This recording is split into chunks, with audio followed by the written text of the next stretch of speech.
This is Cult Faction Podcast, Episode 9, Kung Fuing, Simpson Suing, Trouble Brewing. Superman.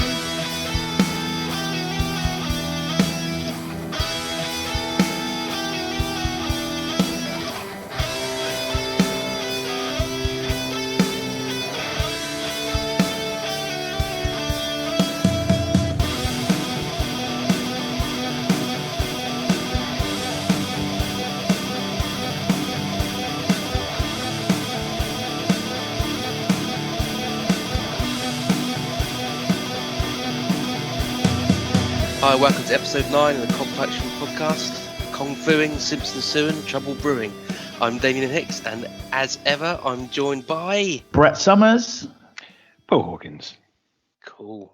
We all done our surnames. Awesome. That's what we do now. I know, it's what we do now.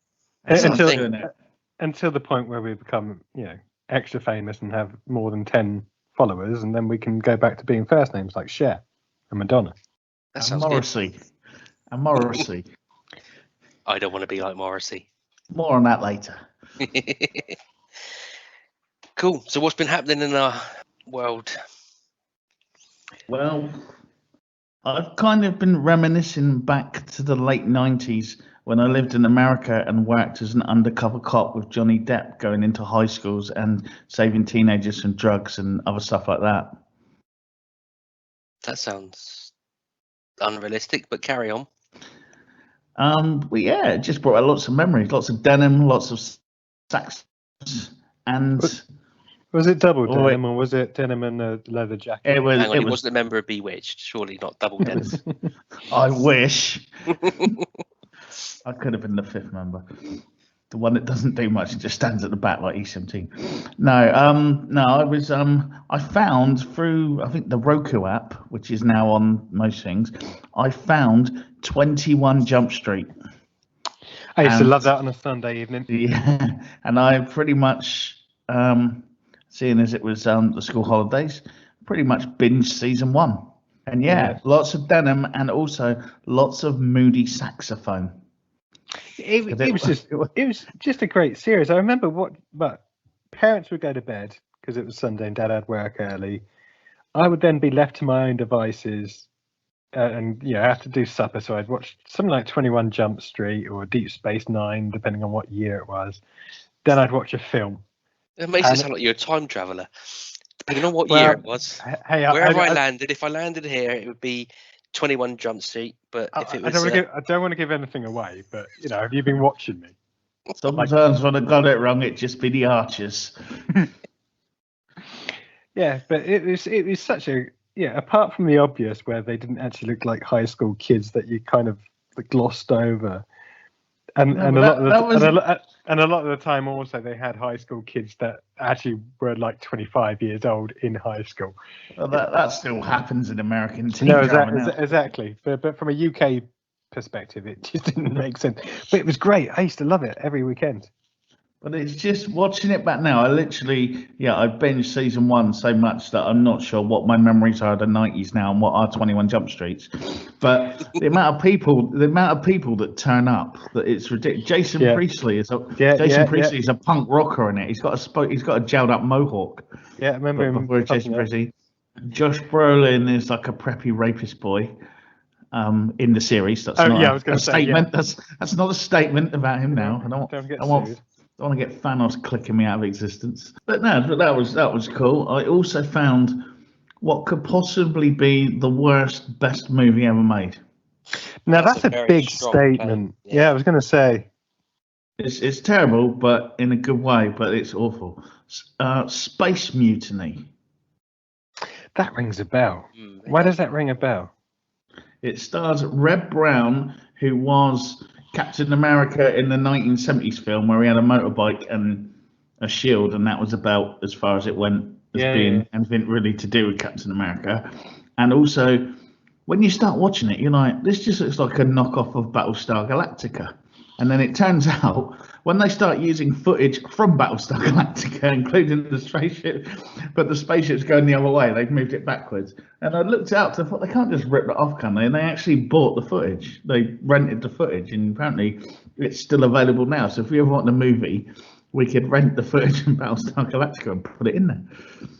It's still on there, like it's still on there, like what do you call like stock footage? You know, like where you can hire. Do you know what that rings a bell? That rings a bell from me being annoyed at the time years ago watching this film, and then thinking, that's Battlestar Galactica. I got no recollection of the film, but now you've mentioned that, I remember being annoyed.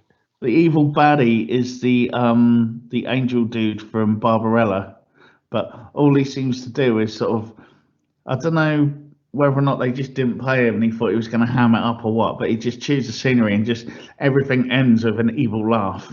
And at one point he kills off one of the main women that works on the spaceship like communication deck thing, and I think it's supposed to be a big dramatic death, and he lasers her and she kind of falls down in a, even though you can see the little things on the floor that explode before they run past.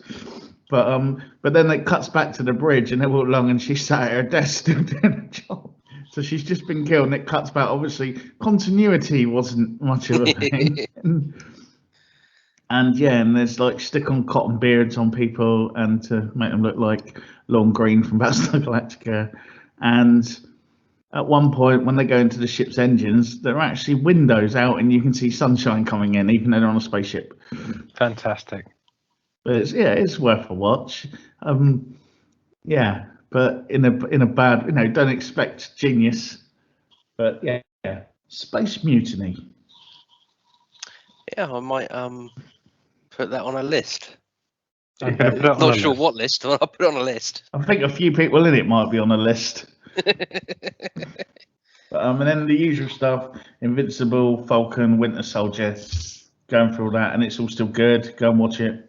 And but mainly I've been on Jump Street with Johnny Depp saving American teenagers. The one thing I like about that is you're so excited about it, which makes me think that it is as good as I remember it to be. It's very much. It's just fun. It's fun and ridiculous because also how they operate would never be legal to start with. Yeah. I do remember the time when Dungeons and Dragons came back on telly and you and I dancing around your house and the same excitement. Well, no, probably more excitement. What 25-year-olds at the time wouldn't have done that? Apart from Damien. Yeah. No, I loved it. If we're talking the cartoon Dungeons and Dragons, then it's up there with. If you've been following the episodes, that's 5 things Damien likes now. 5 things. Cool. Well, what about you, Paul? Anything exciting happening in your world? Kids have gone back to school, which is bizarre after the holidays. There's almost some normalcy. So COVID's going away. They were back at school, then they had holidays, which made it feel like COVID was in full force again. And now they're back at school. Yeah, sun is out. Spring is on the way.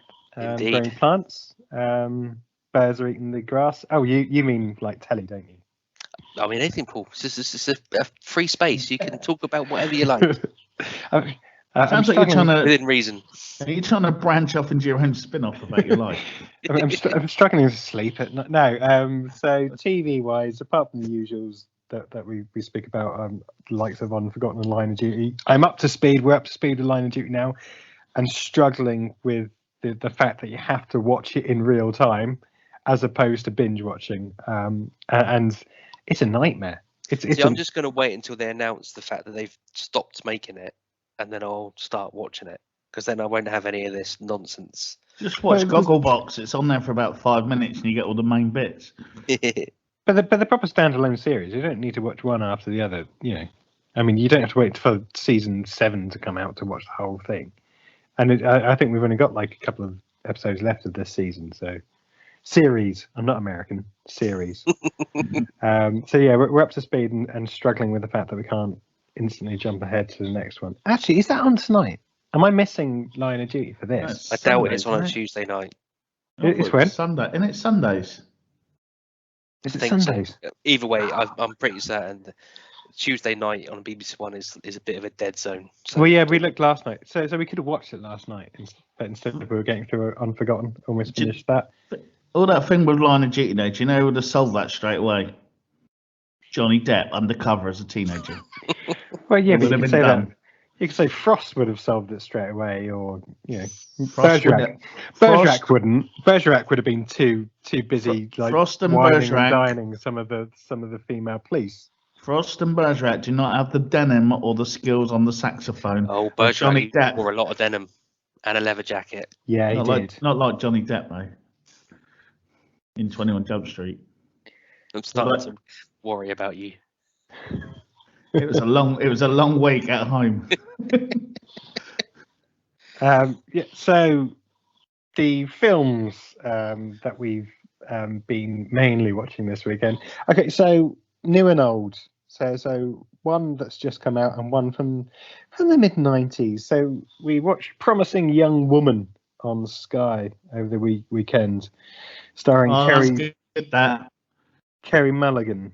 So for people that don't know, who haven't checked it out, Kerry Mulligan plays a woman that basically spends her night times pretending to be wasted at clubs in order to attract nice guys. So nice guys. Paul, no one can see you doing that. Well, you can see me doing it. But yeah, to attract. Yeah, but it's also in my intonation as well, wasn't it? Nice guys. So she basically lies on couches in the clubs, pretending to be wasted, waiting for these nice guys to come and help her home and make sure she gets home safely. However, what normally happens is they end up trying to take her back to her place, trying to ply her with more alcohol, and then taking advantage of her. At which point it gets to point where they cross the line, and she sits bolt straight up, stone cold sober, and gives them lays down the law, gives them the riot act.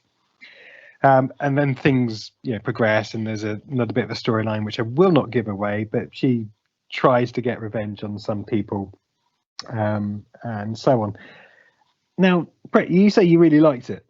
Yeah, I reviewed it about a year ago, so it's a little while now. But what made me laugh is if you go and read the BBC review of it when it got all the nominated a little while ago before it comes out, it reads very similar. I'm not making any accusations, but it reads very similar, as if someone may have Googled something and then just added a bit on the end about because that was before it went on the festival circuit when I reviewed it, and yeah, it was. I just found it really weird that someone may have had word for word pretty much the same ideas about the movie, although they may have changed a couple of my references in their write-up because they probably didn't understand them because they were too hard and used big words. Is this the one where there was controversy a couple of weeks back, or maybe a couple of months ago, about someone said she wasn't right to have played the part because she wasn't pretty enough or something? Is it this? Is that this one, or am I thinking? I don't think so. I mean. No, that was. Oh, I did read that. Yeah, it's not important for this conversation, but it just rang a bell, and I thought maybe it was that film, but obviously not. But I remember liking it at the time. I mean, it was okay. I guess the nicer thing about it, or the more realistic, it could have gone two ways. Yeah, so she could have been a real vengeful witch that goes off and kills these people, and that would have been a different storyline. But it's not. It's more, I want to say realistic, but hopefully it wouldn't be realistic to anybody. But she doesn't kill these people. She makes them aware that she is sober and names and shames them basically, and to try and get them to never do it again. And so it's not sensational. It's not like some of the, as I said, those more revenge-packed films. I was kind of expecting that though. I was kind of expecting her to pull out a big knife at the end of it and cut off someone's manhood. Yeah, I was waiting for it to go. What was that? Hard Candy. Do you remember Hard Candy? Yeah. But I think that kind of added to it because it wasn't falling along similar veins of films that have come before. And again, the ending was absolutely not what I thought it was going to be, which was quite cool. It was understated but really overstated at the same time, i.e. it didn't go out with her killing 12 blokes and then being shot down by the police, and yes, spoiler alert, whatever. It was more subtle than that and more realistic actually, as much as it ever could be. and hopefully it isn't realistic to anybody. but again, it was twists and turns and stuff that I didn't expect. It verged away from, as I said, being open the door and there's going to be someone there, or she's going to pull out a knife, or there's going to be this and that. It was a bit different, but because I was expecting this full-on bloodfest of her seeking revenge, it took me by surprise. What do you think, Brett? I'm literally just trying to find what I wrote at the time. Well, the one that you plagiarised off the BBC. The one I wrote on the 22nd of March 2020. Yes. There's a reason I leave the dates in our URLs. What did I write? I put 7 out of 10. The tonal shifts that occur are not always beneficial to the storytelling, but it's saved by the dark humour that is layered throughout the movie. Just how dark you like your humour may affect your enjoyment of this movie. Whilst the ending falls short of expectations, this is still a film you will remember long after you've watched it. Yes, it sounds like I agreed with you. It doesn't sound like your words, though. I mean, I don't remember you ever speaking like that. Yeah, no, but and that's a fair point. I mean, I didn't read your review, but I'm kind of glad I didn't now. Otherwise, you may have got me for plagiarising your review. But yeah, I think we agree. It was a good film. It was worth a watch. Would I watch it again? No. But there's hardly any films that I would do that for in this day and age. But yeah, it's just a bit different. It was quite nice. Moving on swiftly, I'm not sure if there's a review on the Cult Faction website for this, but there absolutely should be. I went back to 1994. Not literally, not in a Sam Beckett way, but the other night, couldn't help myself. It was on telly, literally just about to begin. The Crow with Brandon Lee. So, it was already 11:30, but I managed, or 12, maybe a bit later, but I managed to get through the whole thing, and it was, it took me back to when it first came out. I remember, loving the film. Did you get your big coat out? If only that was still around, it would probably need so much disinfectant and probably needs to be put down itself. No, but it just took me back to the mid-90s. Loved everything about the film at the time. Soundtrack had, unfortunately, the even at the time it was big news with the fact that he died during the filming, and everywhere for the making of the movie, you couldn't help but then go into the clips of them and the special effects at the time, trying to work out how to finish the film with it without the main character being alive for a number of the key scenes.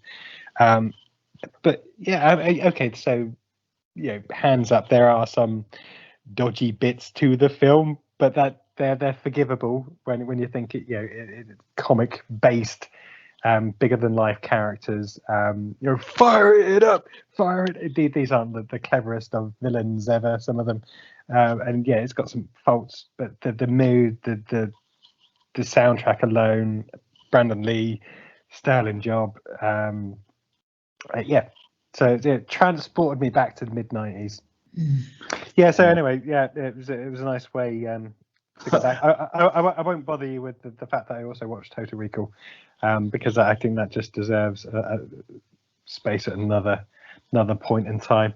The good Total Recall or the shit one? The bad one? Sorry.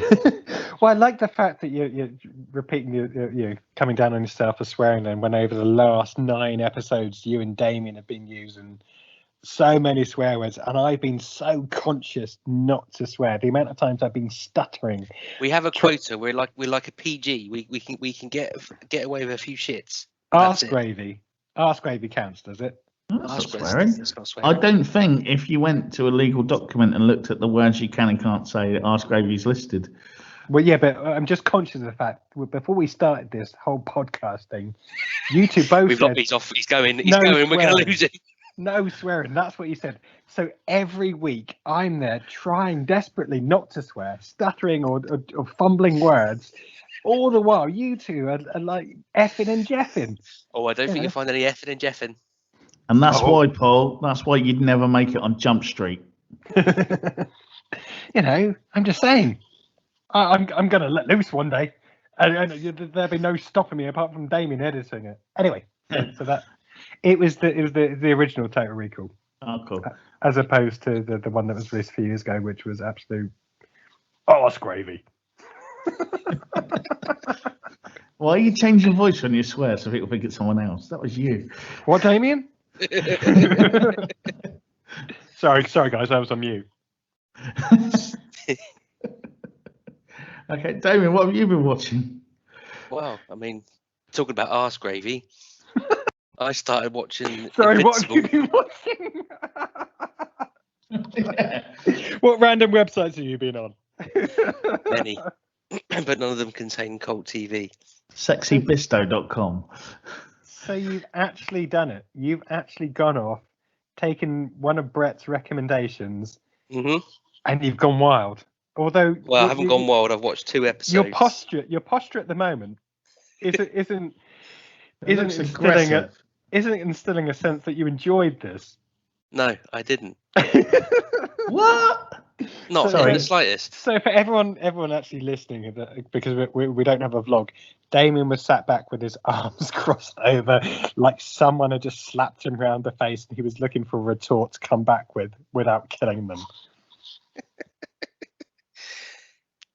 Pretty much, yeah. So we've had 5 weeks of Brett going on about Invincible. Yeah. Oh, it's awesome. It's great. It's brilliant.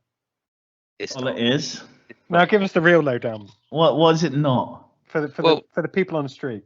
It's a superhero cartoon aimed at adults, and there's not a single thing so far in the 2 episodes I've seen that made me want to carry on watching it. It's not funny. If it's supposed to invoke the spirit of the old-fashioned Saturday morning superhero cartoons, No. there's none of that. I don't think it is. No. But for an adult audience to invoke that kind of charm, it's not there. None of the characters make me want to go, oh, I've got to find out what happens next to him or her. And the main character's costume looks like it's been developed by Lidl to sell a toy range. It's just arse gravy, and I'm not going to watch any more of it. There we go. Hot off the press. Boo. Damien disagrees with Brett. And I'm not going to, the cliffhanger from the first episode, which I won't mention because it would be unfair to anyone who does want to watch it and hasn't yet. But hold on, Brett, you've done previews of this on the website anyway, haven't you? So yeah, but you might well be like me, where you would rather wait until there's a good chunk of episodes before you start watching something. I'm not going to say what the first episode cliffhanger is, but when it happens, fair enough. They look like a bunch of tossers anyway, so fair dues. Is this because basically you just don't like superhero things in general? Or is it just the not plot? Necessarily. I want to watch that squad thing we were talking about the other week. The Boys? No, I watched The Boys. Oh, Suicide Squad. Suicide Squad, yeah, I want to watch that. Oh, there we go. He's excited about something coming up. I didn't know I want to watch that, and I was excited about it.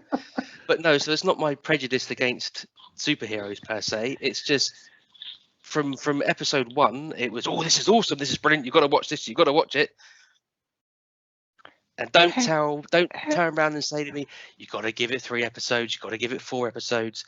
I've given it to be fair 90 to you, minutes Damien, of my time, to be fair, which is longer than the average film. Exactly. So if it didn't get you from episode 1, exactly. it's his fault. No, fair enough. So I give it 90 minutes of my time. That's all right. And I'm giving up. I'll give you 90 minutes. I'll give you 90 minutes back of Midsummer Murders. So with the 3 dynamics, a lot more happens in 90 minutes of Midsummer Murders, I reckon. So with the 3 dynamics, I guess it's up to me now, as the middle of the road guy out of the 3 of us, to give this a watch and to make the verdict on who's right. Yeah. Have you not watched it? I thought you'd seen it. No, I was waiting for the other side of the coin. The other side of the coin. The dark side. So you know what that means now, Damien? You've got to watch Resident Alien. Oh yes. See, it's not just me. No, the Resident Alien. Sorry, Cartman. Resident Alien deserves a watch. You would enjoy it. I think it absolutely isn't a superhero. It's an alien. Right. What else you watched, Dave? Well, on a more positive note. Oh, there we go. This sounds appealing. Everyone listening has just leant through and turned up their forward, like I am. I've leant forward. They've turned up their podcast. So like Damien's going to be positive. Anyway, so I was searching through on demand on Virgin the other night, and I came across this show that it follows the lives of a number of individuals in a small Colorado town as they deal with the murder of the one and only town's doctor. You've got a sheriff who clearly wishes he was in a big city cop. I thought we were going to have no aliens.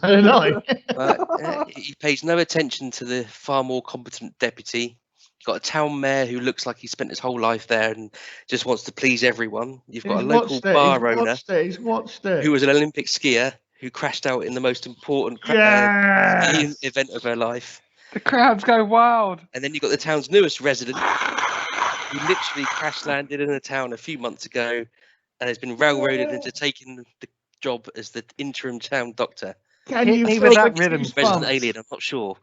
Can you feel the goosebumps? So yeah, I finally succumb and made. And it was anti-arse gravy. And it is anti-arse gravy. It's good. It's really good. There's a couple of it dropped a little bit, I think, towards the end, and then picked up again in the last episode. But yeah, really enjoyed it. It's good. Whereabouts are you now? I finished it. We watched it all. Oh, the whole box set. Bonus points. He's done the whole series. Cool. He's done the whole series and he liked it. Yeah, so I've got nothing more to add to it. We've already talked about it for. Okay, let's not overanalyze it. We found something Damien likes. Let's not put him off season 2. We're all glad that it's in the making. It's gonna be made. Fantastic. Hopefully, though. Hopefully, it doesn't do a second album. Absolutely, yeah. And they from season 1, I've got some confidence that they're thinking of the end game for this, and they're not going to drag it out to 10 seasons and then wane into the fact that no one's watching it, and hopefully they'll come to a conclusion. Yeah, fantastic. So let's just end the podcast there. I rendered you speechless. I can hear trumpets.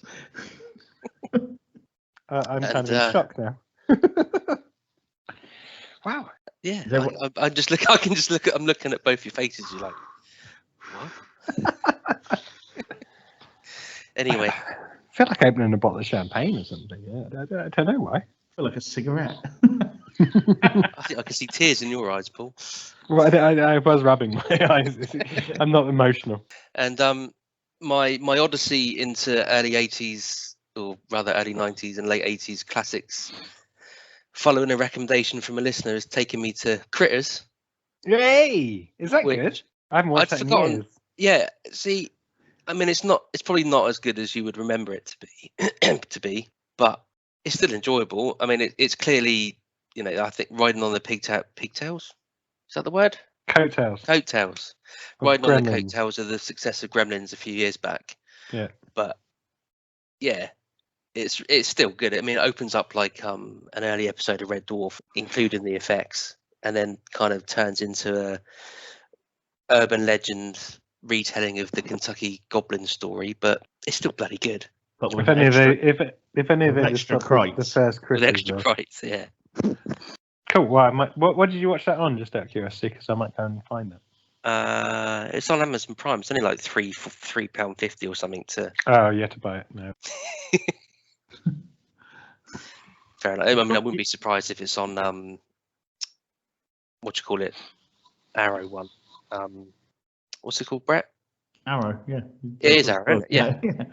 You're all right. Yeah, I watched it a while ago, and it was the people in it again that shocked me, because I'm trying to remember now. One of the sheriffs was somebody like who's a big deal now, but he gets killed off early. Well, no. Oh, the sheriff. Sorry, the sheriff. Yeah, the one he knocked. One of them was somebody famous, but I've forgotten who it was. I know the sheriff is one of those that's popped up in a lot of things. Is it John Locke from Lost or something like that? No. And the little kid is the dude in he's the son in American Dad, and he's in the spaceship one that Seth MacFarlane's done. What's it called? It's like Star Trek, but with Seth MacFarlane. Yeah, I haven't watched them yet. It's really good, but I've totally forgotten what it's called. Well, Dee Wallace plays the mum. Oh yeah. Who obviously in it of ET. Excuse me, of ET fame.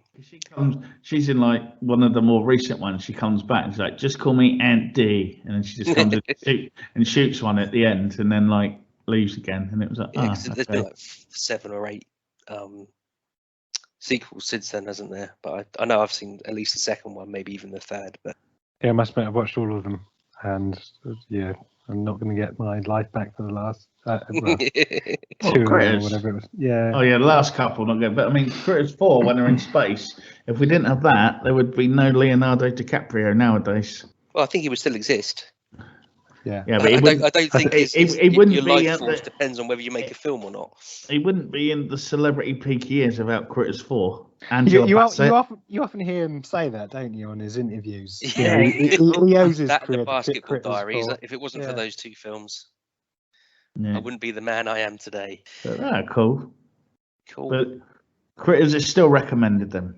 Definitely, absolutely. It's well, I mean, I guess if you're of the younger generation and you don't have that attachment to it, you might turn around and say it's a bit crap. But what else do they have to compete with it nowadays? Pokemon. That'd be awesome, really? Wouldn't it? Krites versus Pokemons. I know my money's on. Power of Water. Yeah, we got big spikes. Yeah. And the more we eat, the bigger we grow. Yeah. Right, should we move on to the drop zone before we get into the realms of fantasy Pokemon critter matchups? Okay, I was getting excited. You lift me up and you pull me back down again. Drop zone. Drop zone. Right then. And first up, we've got Shang-Chi and the Legend of the Ten Rings.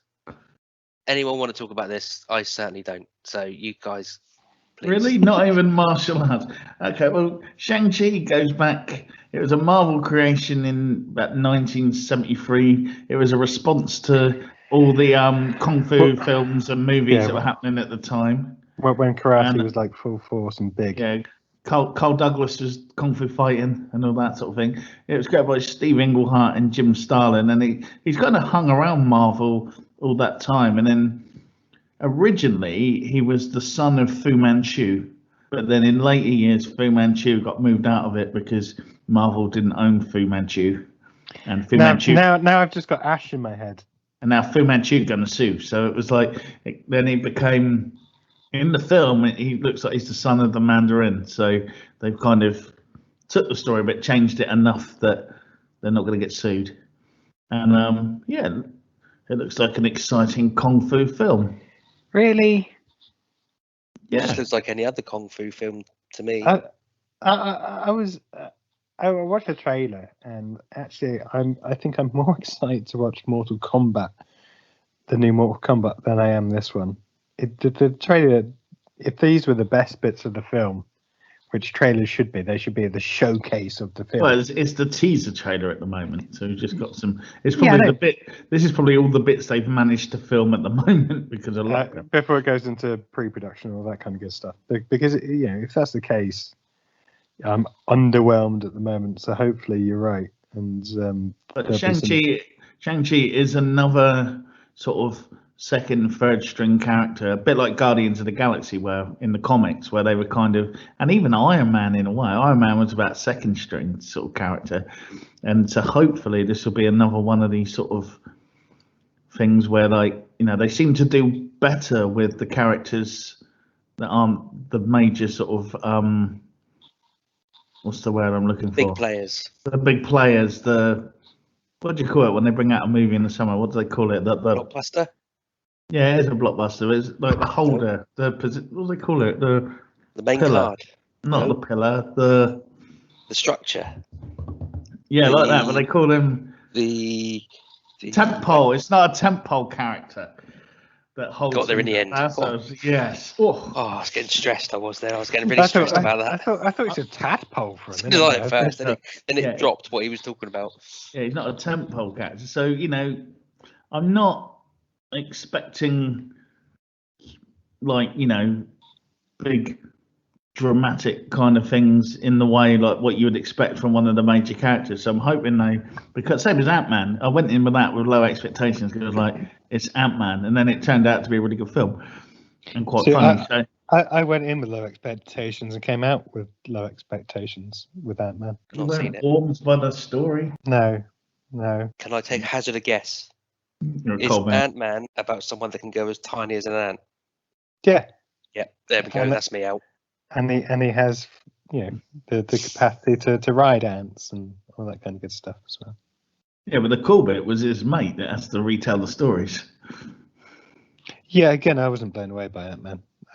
And although Ant-Man looks a lot better than this.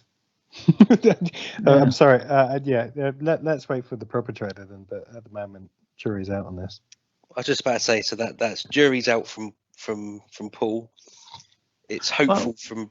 Yeah, I'm hopeful. I mean, one of the bits I liked as well is if you have a look when it shows his bedroom in it, he's got a poster on his wall of Kong Fury, the old Stephen Chow film. So I thought if they've got that on it as a poster on his bedroom wall, there's definitely going to be a lot more like humour referencey type things in here that maybe Chowder head stuff. There's going to be chowder head stuff. Yeah, it's going to be chowder-tastic. Yeah, but just a lot of Easter eggs do not a good film make, Ooh, I like that. Unless it's about Easter. Yeah, and eggs, yeah. I mean, if it's like Hop, then yeah, it probably does need some Easter eggs, although there weren't that many Easter eggs in Hop. And ironically, The Passion of Christ had no Easter eggs in it. There we go. Let's move on to the next item. Yeah, on that note, let's move on and to Love, Death and Robots, Volume 2. Now, Damien. Yes. Let's see if we can astound the listeners once again. Twice in the same Love, Death podcast. and Robots Volume 2. Have you watched Volume 1? I have indeed watched Volume 1. Say again? I have. Yes. Sorry, I just picked myself up. So, what did you think of Volume 1? I thought a lot of them were very good. I think it's criminally underrated on Netflix because you literally have to go and find it if you wanted to watch it. Which I think the whole thing about it as well is just like a lot of sci-fi book anthologies. There's going to be some hit and misses, aren't there? And it's pretty much the same with Love, Death and Robots Volume 1. There's some really good episodes for. Yeah, I think the kind of humor ones, the comedy ones, are better. Yeah, but there wasn't. From memory, I don't think there's actually a bad one in there. There's one that did stand out, which was this kind of formulaic. You kind of know exactly what's going to happen. I can't remember which one that is now. It's like 6th or 7th in the run. I can't remember anything about it now, but I remember literally because they were all 10, 15 minutes long. So I guess we should say that Love, Death and Robots is an anthology of different sci-fi type programs, all labeled together under one way of watching it. It's certainly not cheap or low budget productions. These are top quality productions. The CGI in some of them is quite amazing. This isn't a Toy Story from the 90s. Some of these are it's hard to tell whether they're CGI or whether they're real. I did get a feel from Volume 1 whether in some ways it was just a way to showcase the CGI.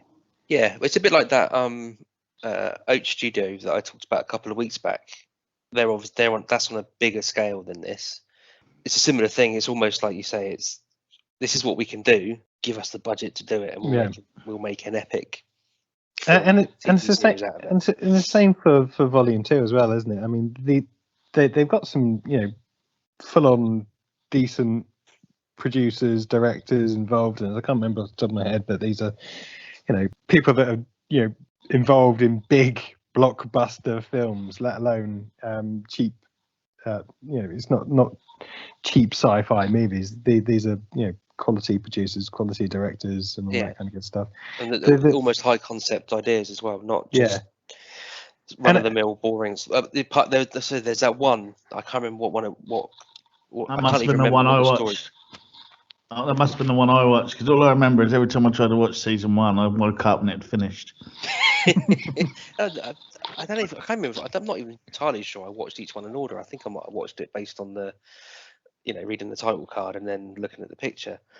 I remember I watched the first one is the one where the robots doing the tour of post-apocalyptic that's right. Earth, but then I think I didn't necessarily watch them in order after that. No, well, I think the second one is the really good CGI one, which just looked like a bit of an excuse to show what they could do with sex scenes. That's the one with the for where other films. He's either dead or in limbo or something, in stasis or whatever. And he wakes up. Yeah, that's right. But again, it's just this harks back to when I was a teenager, early 20s, reading those big sci-fi novels of the anthologies, and it's just a way of getting used to or getting exposure to different writers and different stories that you don't necessarily get time to if they were an hour and 30 minutes long a piece or 2 hours long a piece, and it's always going to be the same with anthology. Some are going to be better than others, but from what I saw of the trailer for season 2, I think it's just more of the same. There looks like there's some really good ideas in there. Again, great CGI in there as well, but it's not all about the CGI, and I appreciate that. It's a lot about the stories. But from the clips of what we saw, it feels like they're doing exactly the same as they did with season 1, and they've got some decent writers involved as well. It's not just about peddling their wares when it comes to CGI, or at least I hope not, and it doesn't look like it from the trailer. What about you, Brett? I appreciate for a change, Damien and I have been doing most of the talking. I forget what I was to say. Every time I try and watch it, I woke up and it was finished. So I think there's for no me, capes in it, is there? That's the problem for you. There's no. I like robots capes as well, and a history of origin stories for superheroes. So I guess didn't float your boat. No, I think for me, it's like, why do I need to care about a 10-minute clip? I think if one of those stories had been sort of half an hour, I thought you were talking about the preview. Then it's like, I would probably like. Watch it. Yeah. What's the point of watching a blooming preview? No, but like some of you watching, it's finished. Okay, now I've got to watch this other one that's not that good. I want to watch more of that one. Yeah, but this harks back to, as I was saying, about the whole idea of these sci-fi anthologies. I get the idea of the anthology. Yeah, you'll sit and watch Family Guy that doesn't have any overarching story. They're elongated sketches of a cartoon for 23 minutes or so. It's the same principle. And I'm not dissing Family Guy. I'll watch it. Yeah, but Family Guy's normally got a sort of over-on story of the episode, where some of these, like, you get into it and then it finishes.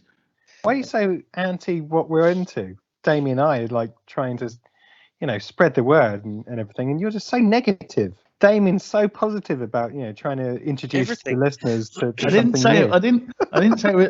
I didn't declare it arse gravy. I just said every time I try to watch it, I fell asleep. Some of it looked good. You're right. Some of the storylines are quite highbrow.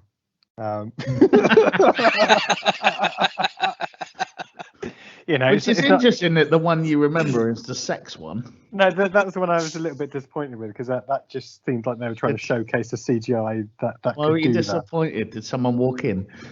I think it's good that there is a program like this that exists and people can watch it, and I will give it a go again. But I just remember sort of like there'll be one or two I really liked, and like, why didn't they just expand those? And I had to watch this other one about like. But I guess the other thing for these is it could be a stepping stone if there's nothing interesting. Oh, totally. Yeah. Or are they saying that it's popular? I think they've already got season 3 on the cards, or the funding for season 3 as well. And it's a bit different as well. So if you do fall asleep after the first one, you can pick it up again another night and maybe get through the next episode. Maybe get through that 6-minute long episode. Maybe Damien Nice has set you a challenge of trying to watch the first series before next podcast. See if you can stay awake and give us a lowdown. Yeah, if I can attempt to watch Invincible. But I was going to say, and then maybe Damien could watch Avengers or something. Yeah. I'll see if I can fit it in. I've still got 4 more years of 21 Jump Street yet. Just go and watch the 2004 movie instead, or whatever year it was. It's probably The one thing surely it's later than that. Probably is, yeah. The one thing actually, not to go back on that, is I didn't realise the other guy in it was Dom DeLuise's son until I watched it like recently. Seriously? Yeah, no, you didn't get that from his surname? No?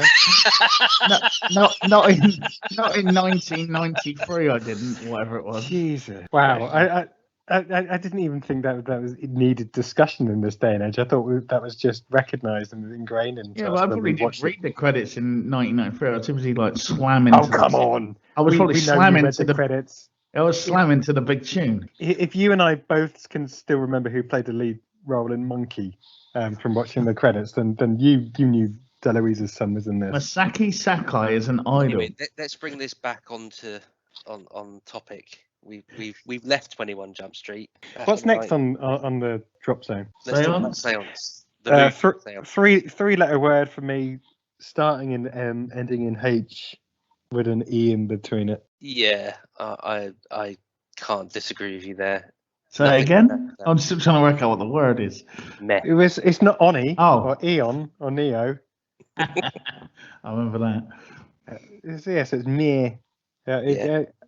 It kind of felt like it didn't know what it was trying to be, whether it was like almost a Buffy or The Craft or. Yeah, I think that's it. And it's a Mean Girls Buffy Craft. Yeah.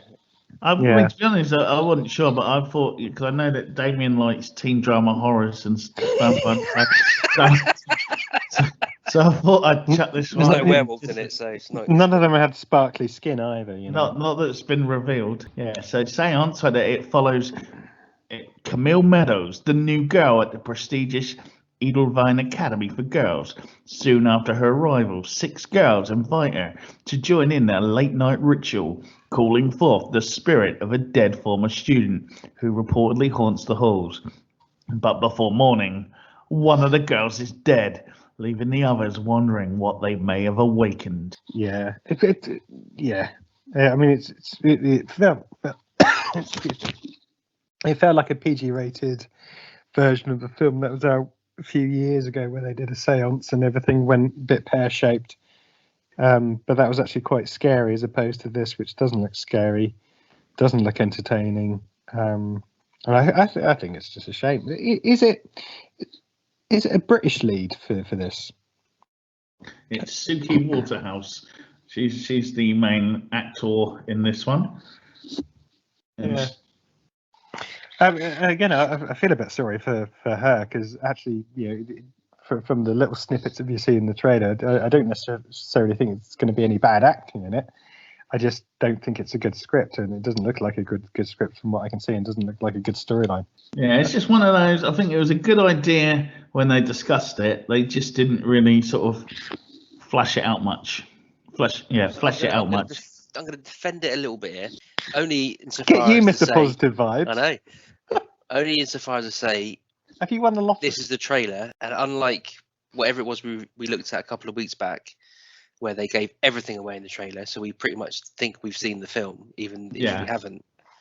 This could be the case if they don't want to give too much away in the trailer. Yeah, just making it look like a standard young adult horror ghost story.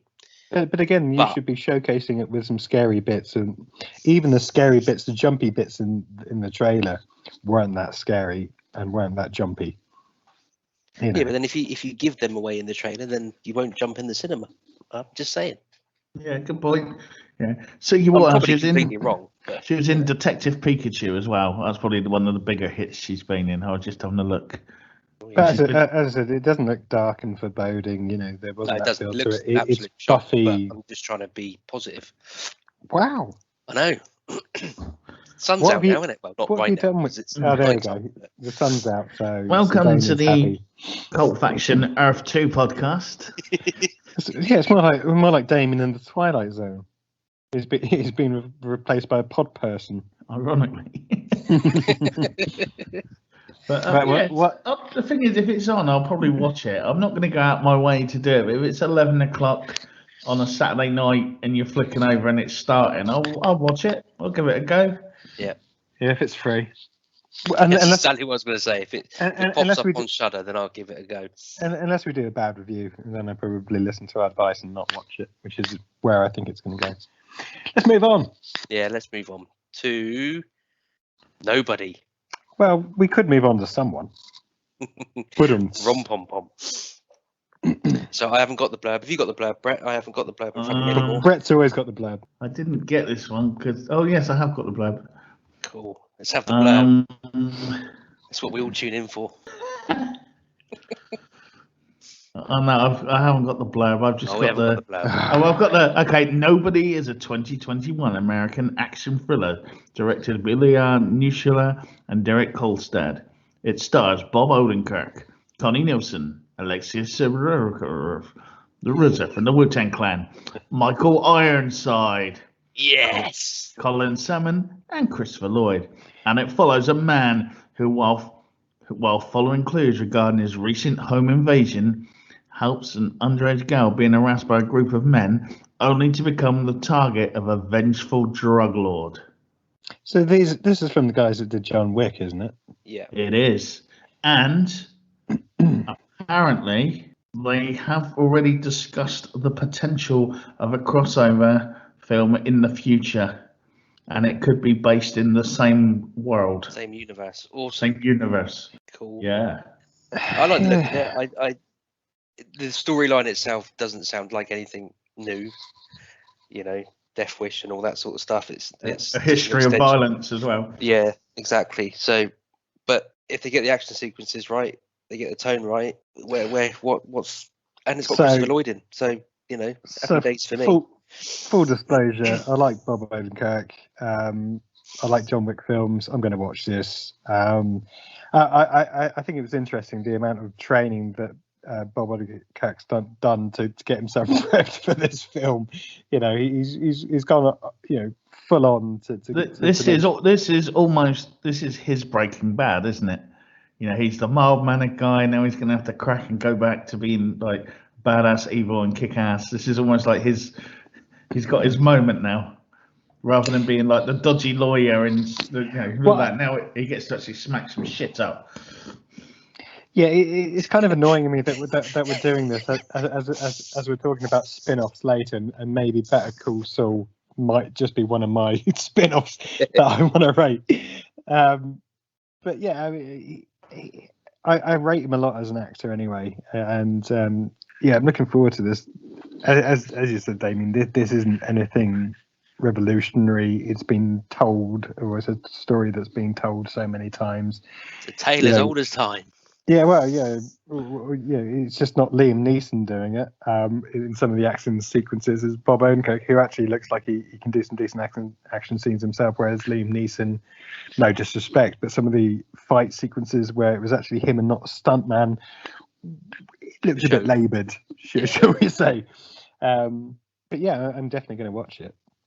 No doubt about it. Ain't no doubt. Okay, Jimmy now. No, I just went. I can't remember what it was. Whether it was weird science or whatever. It just popped into my head for some reason.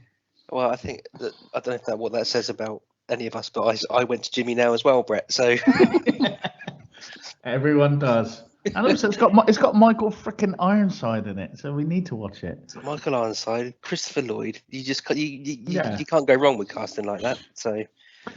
And I just found out because I was looking, Bob Odenkirk was in Wayne's World 2, so now I need to go back and find him in that. He's listed as concert nerd. Maybe he's one of the ones with the it's not bad acid, is it? It's bad licorice or whatever it is. I can't remember now.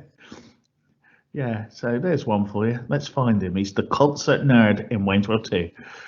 But yeah, it's a thumbs up from me. I like a bit of vigilante justice. Yeah, thumbs up from me. Thumbs up from me.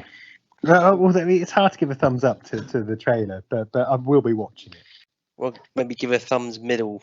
Then. Well, it's more than a middle. It's pointing upwards almost. 75. No. I'm semi-positive. That's the end of the drop zone, I believe. Unless anyone's got anything they want to drop in at the last minute. Boom, boom.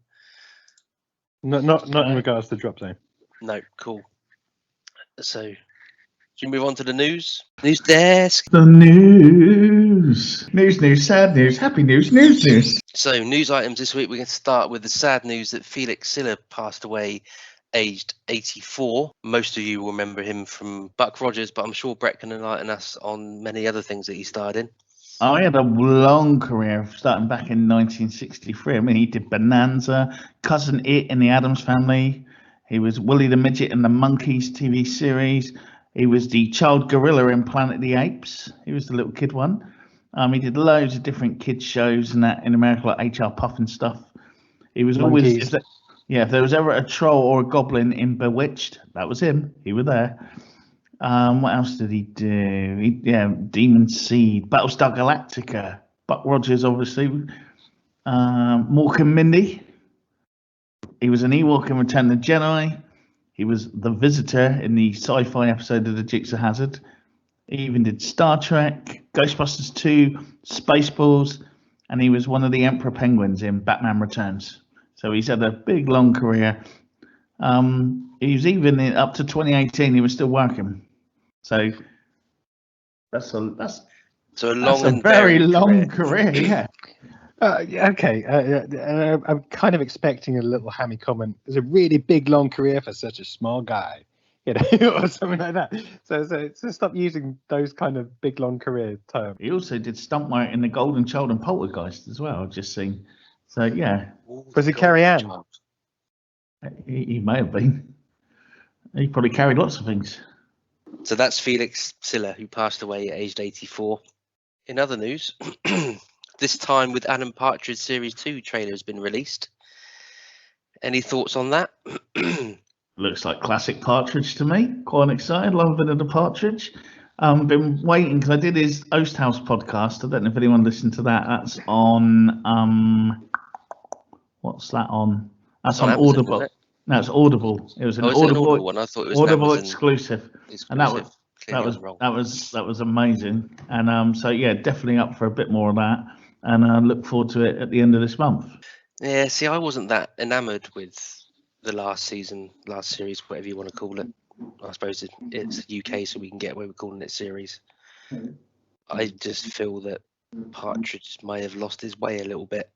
I know that's the point of the character, but what I mean is actually Coogan's lost his way a little bit with the character. Well, this is Alan's big redemption at the BBC now, right? Yeah, but that's my point. That was all done and dusted really in the sitcom-esque Travelodge TV show.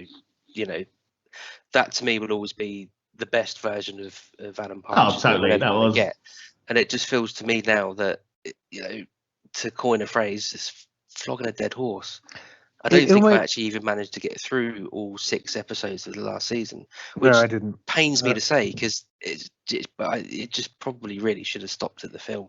It almost feels like it's too toned down in this day and age, because years ago it was like a bit new, a bit quirky, a bit racy is the wrong word, but it was pushing the boundaries. We're looking at least 20 odd years of Alan, 30 years probably. No, but that's what I mean. It's kind of, the character hasn't really moved on. He's still the same. He still has the same oddities. There's still quirks. There's still way of acting.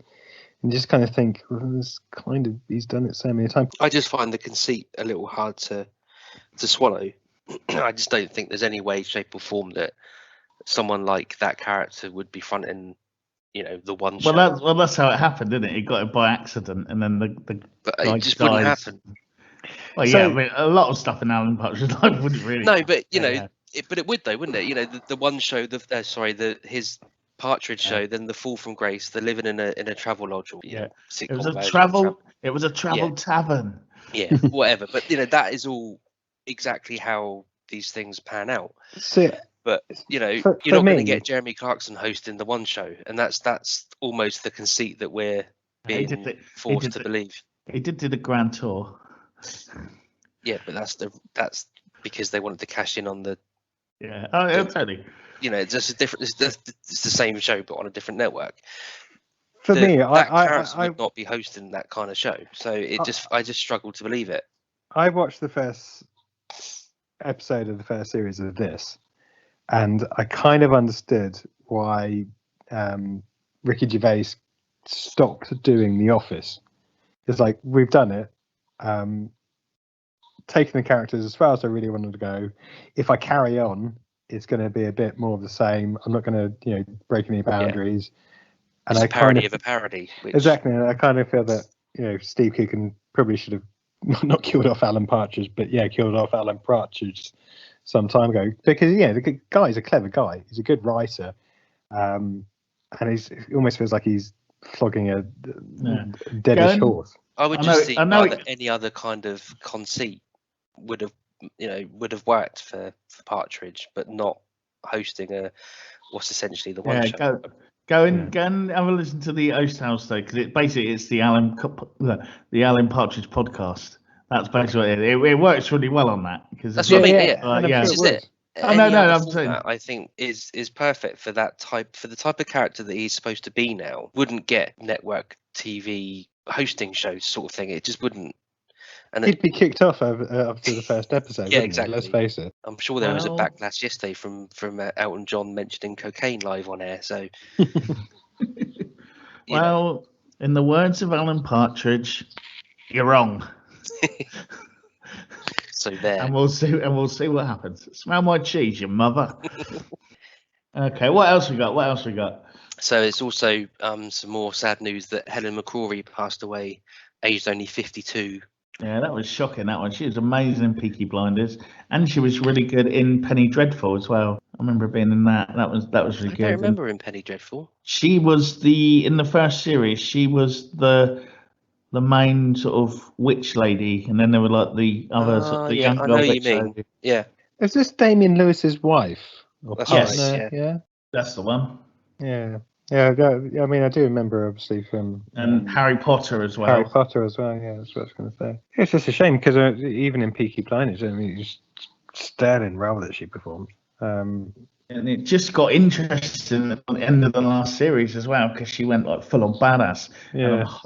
And I'm kind of hoping, maybe in a selfish way, that maybe she'd already done her bits for this season, because I think that'd be a great way for her to go out. If like last remember being like she ended up more of a badass than the Shelbys were in the last series of Peaky Blinders. So it'd be quite nice to see that play out, and her be remembered for something really amazing. And also as well, her and her husband raised all that money for the nurses, didn't they, over the lockdown? Was it like it's well over $1 million, I think. To help feed them and all that. So not just amazing on screen, an amazing person off screen too. Yeah, I think there's obviously been loads of tributes and sort of this sounds like a horrible way of putting it, but sort of an outpouring of tributes on Twitter and stuff. But they're all genuinely heartfelt. So it's clearly a well respected person in their own right, not just for the role she played. So it's sad news. It's similar to when Alan Rickman passed as well. It was only really when you start hearing the stories about exactly what he used to do for other actors and some of the younger cast, and the fact that if you ever went out for a meal with him, he'd always pay, and he wouldn't make a big deal about it. He'd just say, "It's okay, Harry Potter," i.e., I've got the cash. Don't stress about it. But it's all the stuff that they do behind the scenes, as opposed to all the nightmare stories you hear about some actors and that are all full of themselves and don't have any time. But shame. Obviously for Damien Lewis as well. He was another top actor as well. So yeah, moving on. We've got something. Well, the House of Dead remake for the Nintendo Switch trailer has just been released. We all played the game. Come on. Love the game. We did all play the game. You're 100% correct there. The amount of pound coins I've spent playing House of the Dead. Exactly my thoughts were exactly the and same. House of the Dead 2. It was phenomenal. I mean, it's one of the games. At one point, I was there with both guns at the same time. Pounds in either slot, just so I could go full on freak. Shitty zombies. Yeah. Bringing it back to the Partridge. Well, the weird thing was I was actually in Vegas a few years ago with work, and they had a House of the Dead, and it was dirt cheap out there. So I literally did that, and I think one of my work colleagues literally took a photo of me with double gun action on house. Double gun action. 18 without on it. Double gun action. 18 hours he was on that game. You know, sideward guns and everything. You know, full on freak.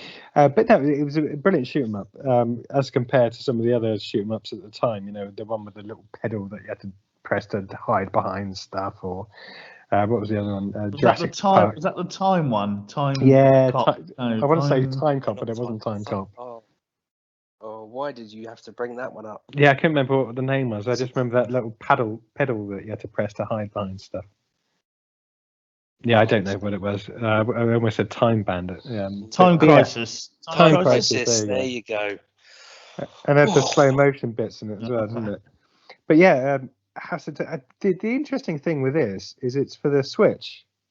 Yeah, this is my what I was going to say is I just don't feel I can't see how it can work on consoles. Yeah, I can't see how it can play out on, because the whole point about it was you've got a gun and the whole controls for the Switch. It's not like and the jeopardy is you're going to run out. Your pound's going to run out, basically. Do you know what I mean?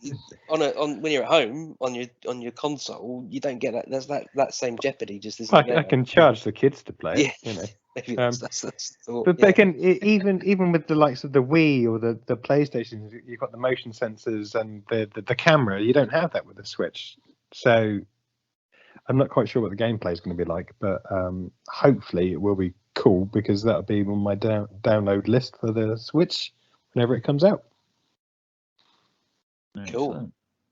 Anything to add to that conversation, Brett? Looks good. There we go. So we've got Disney have greenlit 3 UK-based TV shows. Ooh. Exactly, that was my thought. For Disney Plus and Star. Yes, for Disney Plus and Star. I should have probably said that, shouldn't I? I was just clarifying. The devil entity that is Disney. Any idea what kind of show? Well, so there's 3. We've got the Ballad of Renegade Now. That's just conjured up the Ballad of Tom Bombadil. Yeah, to me. Exactly. Hopefully, it's nothing like that. And well, I've got a little bit of blurb. There was a long blurb. I wasn't going to read out or take the whole blurb. Billed as a Disney-branded swashbuckling adventure series set in the 18th century and produced by Lookout Point, who are responsible for Gentleman Jack and A Suitable Boy. When she's framed for murder, now Jackson is forced into a life of highway robbery. Sounds like they're going to be filming. Sounds like there's going to be a bit of filming down in Charlestown. That's where they go. So basically, this is Disney using up whatever they had left over in sets from Pirates of the Caribbean. I wonder if there'll be a dandy highwayman that no one cares to mention. Maybe. What else? It could be good. It could be good. I'm not won over, but it could be good. Could be good, yeah. I mean, like I said, there was a whole reel of blurb but I thought that was the salient point. That would do, wouldn't it, for the time being? And we got Culprits, a dark comedy heist series from filmmaker Jay Blakeson, who done I Care a Lot and The Disappearance of Alice Creed. Show follows what happens after a heist when the crew have gone their separate ways but are being targeted by a killer one by one. I don't need to watch that, because Phil Collins did Buster all those years ago. We know what happens. Yeah, they go and play Monopoly and take their all sorts. But that was a film already, wasn't it? They did that film. Do you remember? Acapulco. No, but they did that film where they did the heist, and then they were all getting picked off one at a time, and you were trying to work out which one of the people that did the heist. Yeah. It's called The Heist, wasn't it? Anyway, this is Disney's version. Yeah. Disney's The Heist. Disney's The Heist. With some I'd love it if there were some cartoon characters turning up, and it was like Who Framed Roger Rabbit, and they're part of the crew as well. I'd watch that. Yeah, so would I. Definitely. Goofy dropping some F-bombs and cutting someone's ear off. You wouldn't want Goofy on your crew, would you? Let's face it. See, I've got a real problem with Goofy. I don't understand Goofy, right? You're turning up on the day of the heist and Goofy's on the crew. You'd just walk away, wouldn't you? You wouldn't go through with it. He's just... I don't get him. I don't get why he is the only dog that talks. in the world Yeah. of Disney. When you've got Pluto, who is a dog, acts like a dog, and behaves like a dog, yet Goofy has got a pitchfork, goes, I just don't get it. Well, Jamie, okay, go and speak And to they've Darwin. never sniffed each other's asses, have they? They're dogs. Exactly. Well, there's So an it's evolution there, isn't there? You know, let's face it, he's not firing on all cylinders. He's somewhere along the evolutionary scale. Well, hasn't if he's quite not, then progressed Pluto to must Mickey be more. Mouse. Maybe we need a Goofy origin tale.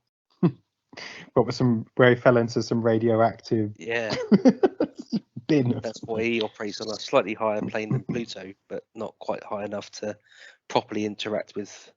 Maybe they say maybe they were both the same, and Pluto got dropped on his head or something, like Goonies.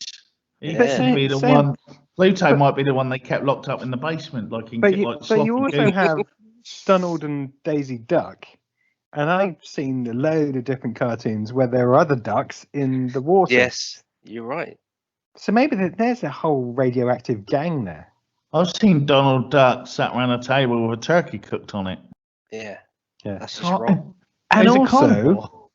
you got don't give a shit, that duck. Mickey and Minnie Mouse are the same size, even though you've got like the likes of Chip and Dale that are small. How does that work? They're just far away. They're not. Anyway, let's move on before we get into. You've really thought about that. Well, I hadn't Anyway. until just then. Just annoys me. There's no continuity in the No. world of Disney cartoons, and it grinds my gears. Yeah. And there's a lot of characters from the older cartoons you don't even see anymore. Yeah, not even any trigger warnings. He's just gone. And why is Pinocchio not kicking around? I mean, this was a wooden boy. He turned into a real boy. Yeah, Yeah. So what happened grew to up him? and died. He turned into a real boy, got a job, and then lost the will to live or something. I imagine that Pinocchio's still going somewhere. Maybe he went hunting for that whale. I'm just trying to rack my brains on whether there was Pinocchio 2. Probably has been. I'm surprised if they hadn't. Anyway, let's Straight to VHS. Pinocchio 2 got wood. Anyway, in the third greenlit Disney project, I think we've given them a few more, to be honest. I think Disney need to be listening in. We've just given them about 3 or 4 shows there. But carry on, sorry. That's fine. We've got Extraordinary. It's a Star original comedy series from new talent Emma Moran. The show follows Jen, a young, self-aware woman who lives in a world where everyone has superpowers. Oh God! Except her. She doesn't have superpowers. There you go. That's the synopsis for. So basically, they've made Bicycle Repairman into a TV series, the Monty Python sketch. Yeah. Do you remember that one? It's when literally the whole world, everyone in it is dressed up as Superman walking I know around. the one you mean. Yeah. And then this guy falls off his bike, and then he goes into the thing and turns into like a sort of dungaree bicycle man. He's Bicycle Repairman. But yeah, I wasn't. What was that first bit again? A modern. Give me the spelling. You want to read this again? Just the Star first original bit. comedy series from new talent Emma Moran. The show follows Jen, a young, self-aware woman who lives in a world where everyone has a superpower. So does that mean self-aware as in like girl power, or does that mean self-aware that she knows she's in a TV show? It's just Disney speak to try and make it sound that it's a girl that's.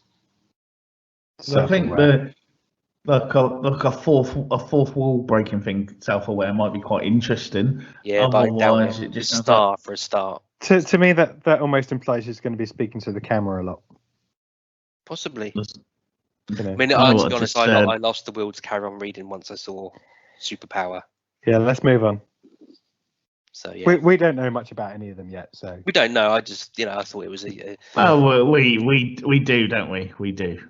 Well, I think we can certainly work out where Extraordinary's going, and probably the ballad of Renegade now. I wonder if they're going to make it steampunky. I doubt it. Oh my God, steampunky Brewster! That would be an amazing. Set in the future where she's half robot. She comes And back ironically, again. you went a bit robotic when you said that then as well. That was quite cool. It was all part of the act. Part of the act, yeah. So, carrying on with the news. Going to get through this if it kills me. Phoebe Waller-Bridge has been cast in the upcoming new Indiana Jones film. Any thoughts on that? Who? Phoebe Waller-Bridge. No, I heard you. Who is she? What do you mean, who is she? Fleabag. Fleabag, showrunner for the first season. Oh, right, okay. Yeah. So we've got her and Harrison. I'm assuming Harrison's son's not coming back for this one. Who knows? There's very little information on this. I just thought you might want to know. Does that mean they're like? Does that mean like we want to do another one? We've signed Harrison Ford, but it's a bit rubbish. Can you come and write it for us, and you can be in it? Quite possibly, yeah. Because Crystal Skull was so good. Oh, they're saying they worked with Thingy Bob in Star Trek the last couple of films, didn't it? What did? He wrote. He was co-writer in the last couple of films, wasn't he? English dude. Who? Harrison Ford. English Simon dude. Pegg. Yeah. Simon Pegg. Yeah, but the last one, the one with Idris Elba in, a lot of people criticised, and he got a bit snarky back, and that was when he Simon Pegg lost a little bit of his sort of fan base on Twitter, because it was just like everyone was like, "Ooh, what happened to the guy that used to do Space to be really cool? Now you're like getting shitty because people are pointing out things that you did wrong or got wrong in continuity when you made a living out of doing it to everyone else." See, I had all of that sentence. Well, I say sentence, several sentences, but all I took from it was the fact they said Idris Elba. I was willing to ignore that. It was in the film. Yeah, but Idris, isn't it Idris? It's Idris, yeah. As an English teacher, I say it how it's written down. I wasn't sure whether I've just been either saying it wrong and heard everyone else in the whole world say it wrong as well, or whether this was you. But you said it with such confidence, as like I just say it the same way Madonna says it, and I think her opinion counts more than ours. Is he just doing his posh voice where he's on to radio? Yeah, cool. Okay, next. Emilia Clarke and Olivia Colman have been mentioned for Marvel's Secret Invasion. Yeah, we talked about Secret Invasion before, didn't we? Did we? A little bit. Yeah, it's the We don't talk about it again then, do we? It's the big clone invasion. It's the one where they're like a lot of the people that you think you know are actually people shapeshifters in disguise. But they seem to be rounding up quite a lot of names for this, though. Like not the normal Marvel people. So it'll be interesting to see where it goes, I think. And I'm excited about it. I await your shitting on the capes, as it's known. Fair enough. And finally, again, we have to mention Morrisey and Simpsons, just purely for the comedy value of the whole situation that seems to be unfolding as we speak. And so what is this? Because I know nothing of this. Obviously, we're UK based, so we haven't seen the episodes yet, but there's a character in The Simpsons that Lisa takes a shine to. Is this because Bleeding Gums Murphy is now dead? So she's looking for I think someone she else. discovers his music and becomes a bit of a fangirl or something, and then meets him and gets totally let down by. Yeah, he's supposed to be this vegan, free-thinking individual, and it turns out he's a meat-eating. This is from the BBC News bit on it, because again we haven't seen it yet, and these comments are the BBC's comments, Mr. Morrisey, not ours. It turns out he's been lying to her the whole time, and he's a meat-eating, overweight xenophobe. And what's the problem with why does Morrisey take offence to this character? The character looks a lot like someone who may have at some time been the lead singer of the Smiths, and also he was in a band called the Snuffs, and all their album covers look a lot in the picture they provided. One of his songs called "How Late Is Then." I'm just trying to read. There's a Meat Is Murder album cover, but I can't read it. I can't quite Is it not Hamburger? Hamburger is murder or something like that. Oh yeah, that's it. Yeah, that's it. Yeah, that's it. And so it definitely. There's a lot of coincidences that it might actually be Morrisey. It's voiced by your mate from the Marvel universe, Benedict Cumberbatch. And I think I saw today that on Twitter that Morrisey is atted him, saying something on the lines of, "Don't understand why he would take such a part. Surely he doesn't need the money," or something along those lines. So clearly, because it's not like anyone else who's been famous has ever been in The Simpsons. You know, I mean, what a ridiculous statement. All I think now is that South Park are sat there rubbing their hands, going, "You think you're annoyed now?" Yeah. What can we do? What can we do? Let's crank it up to 11. I think it's just a bit of a shame. Someone just needs to has their funny bone removed. It seems. Well, I think at the risk of being controversial and annoying the man, the guy's been a knobhead for the last 10, 15 years anyway. So the BBC? Say again? Is that a quote from the BBC? Yeah, it's a quote from the BBC. No, we wouldn't say anything like that. Yeah, but again, it's a shame as well, because a lot of the Smiths and some of the songs that he's done I really, really like and rate. Johnny Marr's great guitarist and all that kind of good stuff. However, except the fact that if you're famous, someone's going to take a bit of a piss take out of you, and if you've had that much impact on music over the years, particularly being known to be maybe appealing to more depressed teens or that phase of people's lives, then you're going to get included in some comedy sitcoms and spoofs. Anyway, hopefully it will come out. I'd happily let The Simpsons take the piss out of me. I don't mind. Anything else in the news worthy of comment? No, I think we're done with the news. The only other interesting thing that was so you thought? Yeah, also I thought.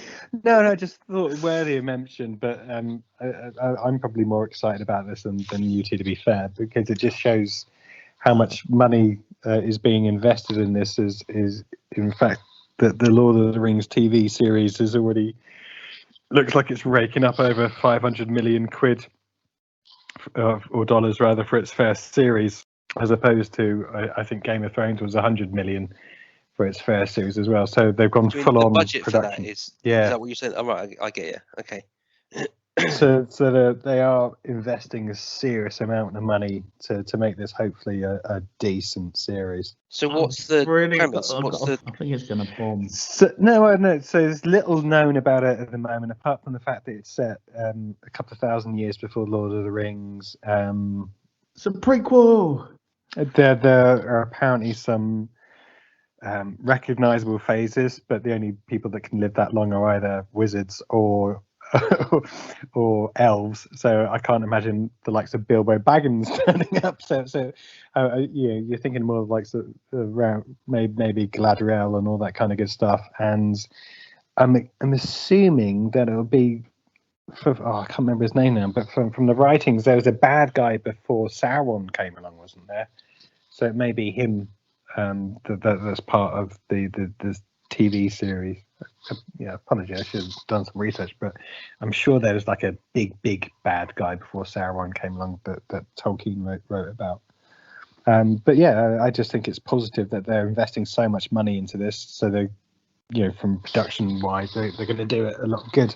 Although, I imagine a lot of that money and that investment is for the sets and all that kind of good stuff, which is going to be reused for some of the other series. But yeah, they're not scrimping. I think they're putting a lot in it, but I just got this feeling everyone's going to watch it and go like, "That's not Lord of the Rings," and that'll be it. And I don't mean that in a. I think you're right. The general public are going to go on it and go, "None of them were in the film." Well, but then you could say that about The Hobbit, couldn't you? This isn't for. But that pretty much did happen to The Hobbit, didn't it? Well, no, the problem with The Hobbit is that just veered off into trying to be Lord of the Rings 2. They didn't change it, and they didn't actually make a Hobbit film, did they? They bastardized it. Yeah, but to the general public who might not have read it, that was like the next bit, and like it kind of, I don't know. Did some of them did they make a profit? I think one of them bombed, didn't it? And then I think didn't it go down as it went along? It may well have done. It may well have done. But again, I genuinely think the issue with that is it was just the likes of Peter Jackson trying to make 3 films out of what could have and should have been potentially just one long film. But anyway, from this, I guess it depends on how they spin it and how they market it. It's not Lord of the Rings as such from the films, but if they do it, and besides, you can't say that with all the Marvel and DC stuff out there. Oh well, if people go into this, they're going to expect Batman in it, just because it's part of DC. People. No, I get with that, but most. I mean, Marvel have named each thing after the hero. If you just call it Lord of the Rings, we don't. Time or something like that. But we don't know anything about what it's going to be released as, do we? We just I don't know. You're telling us. That's what I'm saying. I don't know. No, but just like anything, fight. That they haven't released what it's going to be called. It's still in. It's still being. So it's basically a prequel set in the Lord of the Rings universe. World universe, yeah. Couple of 1,000 or so years beforehand. But the whole thing about this is Tolkien had, all of the history. He didn't just start off with the likes of Bilbo Baggins. No, he had the whole Middle Earth history mapped out. George Lucas said that once.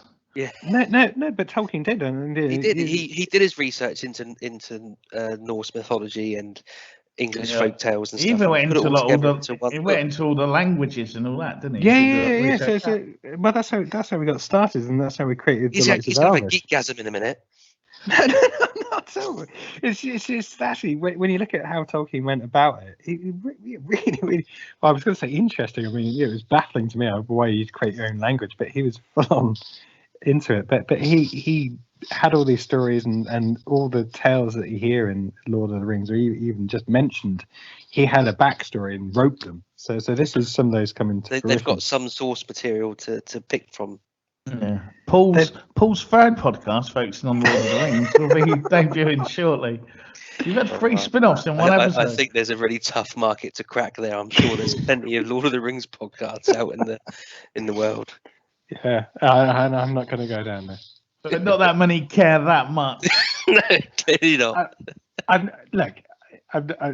will be the first to admit that the Hobbit 3 films were a bit of a disappointment. They all made money, though. I checked. So that's all right. But still, they may not be as critically acclaimed as the first. Yeah. First but release. I was just encouraged that the likes of the production team are putting a lot of money into making this, a decent finished product, hopefully, and there's enough source material. What you can't see is there is a lot of frantic hand movement and sort of almost politician-like hand gestures as he's explaining this. It's like Tony Blair all over again. I refer the learned gentleman to my previous statement. Yeah, so let's watch and wait and see what happens. So that was the news. Now it's time for our main feature.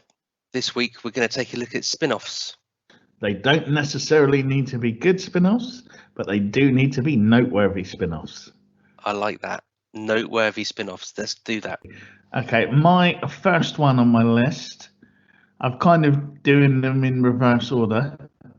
I went for, well, it's a bit of a weird one because it wasn't necessarily seen as a spin-off, but it was a spin-off. We learned later on.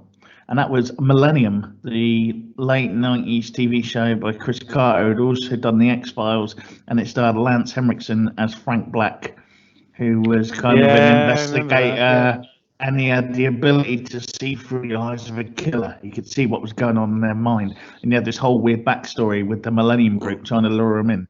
So I remember the Lone Gunman. I don't remember this. Were they called the Lone Gunman? Yeah, the Lone Gunman. I remember that one, but I don't remember this. We used to watch it on a Sunday night, didn't we, Brett? Yeah, I think it was on Sunday. Yeah, I've got I still had the DVD box sets. In fact, the uncut one. I think as time's gone on, some bits have been slightly modified or cut out of it because it was a little bit too. That they wanted another X-Files, and what they got was a really, really dark serial killery kind of. Because he could, in series 1 anyway, he could sort of see into the minds of killers, and he had a serial killer stalking his family as well at the same time. And also he had this Millennium Group who initially looked like kind of like a special organisation that helped fight crime and all that sort of thing. But as it goes along, it gets a little bit darker. And he's got Peter Watts is his contact for the Millennium Group. He's played by Terry O'Quinn, who would later be John Locke in Lost. And so, Alien Tracker. And Alien Tracker, the other massive hit that he was in. And but it was really good, really dark. But I think a lot of the reason it lasted 3 seasons. They wanted the network wanted another X-Files, got something really dark that they weren't sure what to do with. And from about mid-season 2, it just gets tampered with to pieces by the network as well, and eventually loses kind of what it is. I'm intrigued by what you said at the top of that, which was we didn't find out it was a spin-off until later on. So does that mean it wasn't necessarily originally billed as such, or? Well, it was as it goes along. There were bits like you see, like Franks finds some sort of meeting, and they've got the old I forgot the name of it now. The cigarettes. What, the brand he smoked? Yeah, no, the one that they made them out. They're in all the film. We've got an article on Cult Faction about the history of the brand, but I've totally forgotten it is now. Is it? But, you know, like Maramar? Oh. Yeah, something like that. But yeah, I wanted to say Marlborough, but it's not Marlborough. No, it was like a knockoff, wasn't it? Yeah, Maramar. Oh, I can't remember. Yeah. But and it's like an ashtray with some of them in, and you're like, oh, could it be? And then later on, whatever series the X-Files are on, he ends up, certain characters cross over as well. He may have even bumped into a lone gunman or something at one point, and Clyde Bruckman. Some of the characters in the X-Files pop up in that, and then as it goes along, you're like, oh, so it is the same world. And then later on, after Millennium finished, they did an episode in the X-Files called Millennium, which kind of allowed them to sort of pull it all back together and tidy it up and sort of finish it off and give them an ending as such. So it was a spin-off, but you didn't realise it was. You knew it was the same person, but as it went on, you suddenly realised there's a lot of sort of Easter egg teasing for a while before it was sort of revealed. Probably before Easter eggs were Easter eggs. Probably was, actually, yeah. Easter eggs have always been Easter eggs. But yeah, Millennium, I'm not sure what system it's on because I've got the uncut DVDs, so you can go and find it online somewhere. Cool. Okay, Paul? Diagnosis murder. So I'm coming in with Better Call Saul. So watched Breaking Bad, really enjoyed it. Saul Goodman was a key character in Breaking Bad, and it's one of those ones which, great personality, and you just kind of felt that there was more to give. And Better Call Saul brought him to life, gave his backstory, how he turned into Saul Goodman. But this may be controversial, but I personally think that Better Call Saul is better than Breaking Bad. As I said, Bob Odenkirk is brilliant in it. It shows the character development, shows how he's sticking up 2 fingers to his brother all the way along. It's really, really clever from start to finish. And again, it pans over different seasons. To me, it's better than Breaking Bad. And a lot of that is down to his personality and the way that him and his partner in crime bounce off each other a lot. But again, it's all the interactions between him and his dad and brothers as well, where again he's trying to stick 2 fingers up at the main law firms, goes out on his own. But there's a little bit of him that that he wants to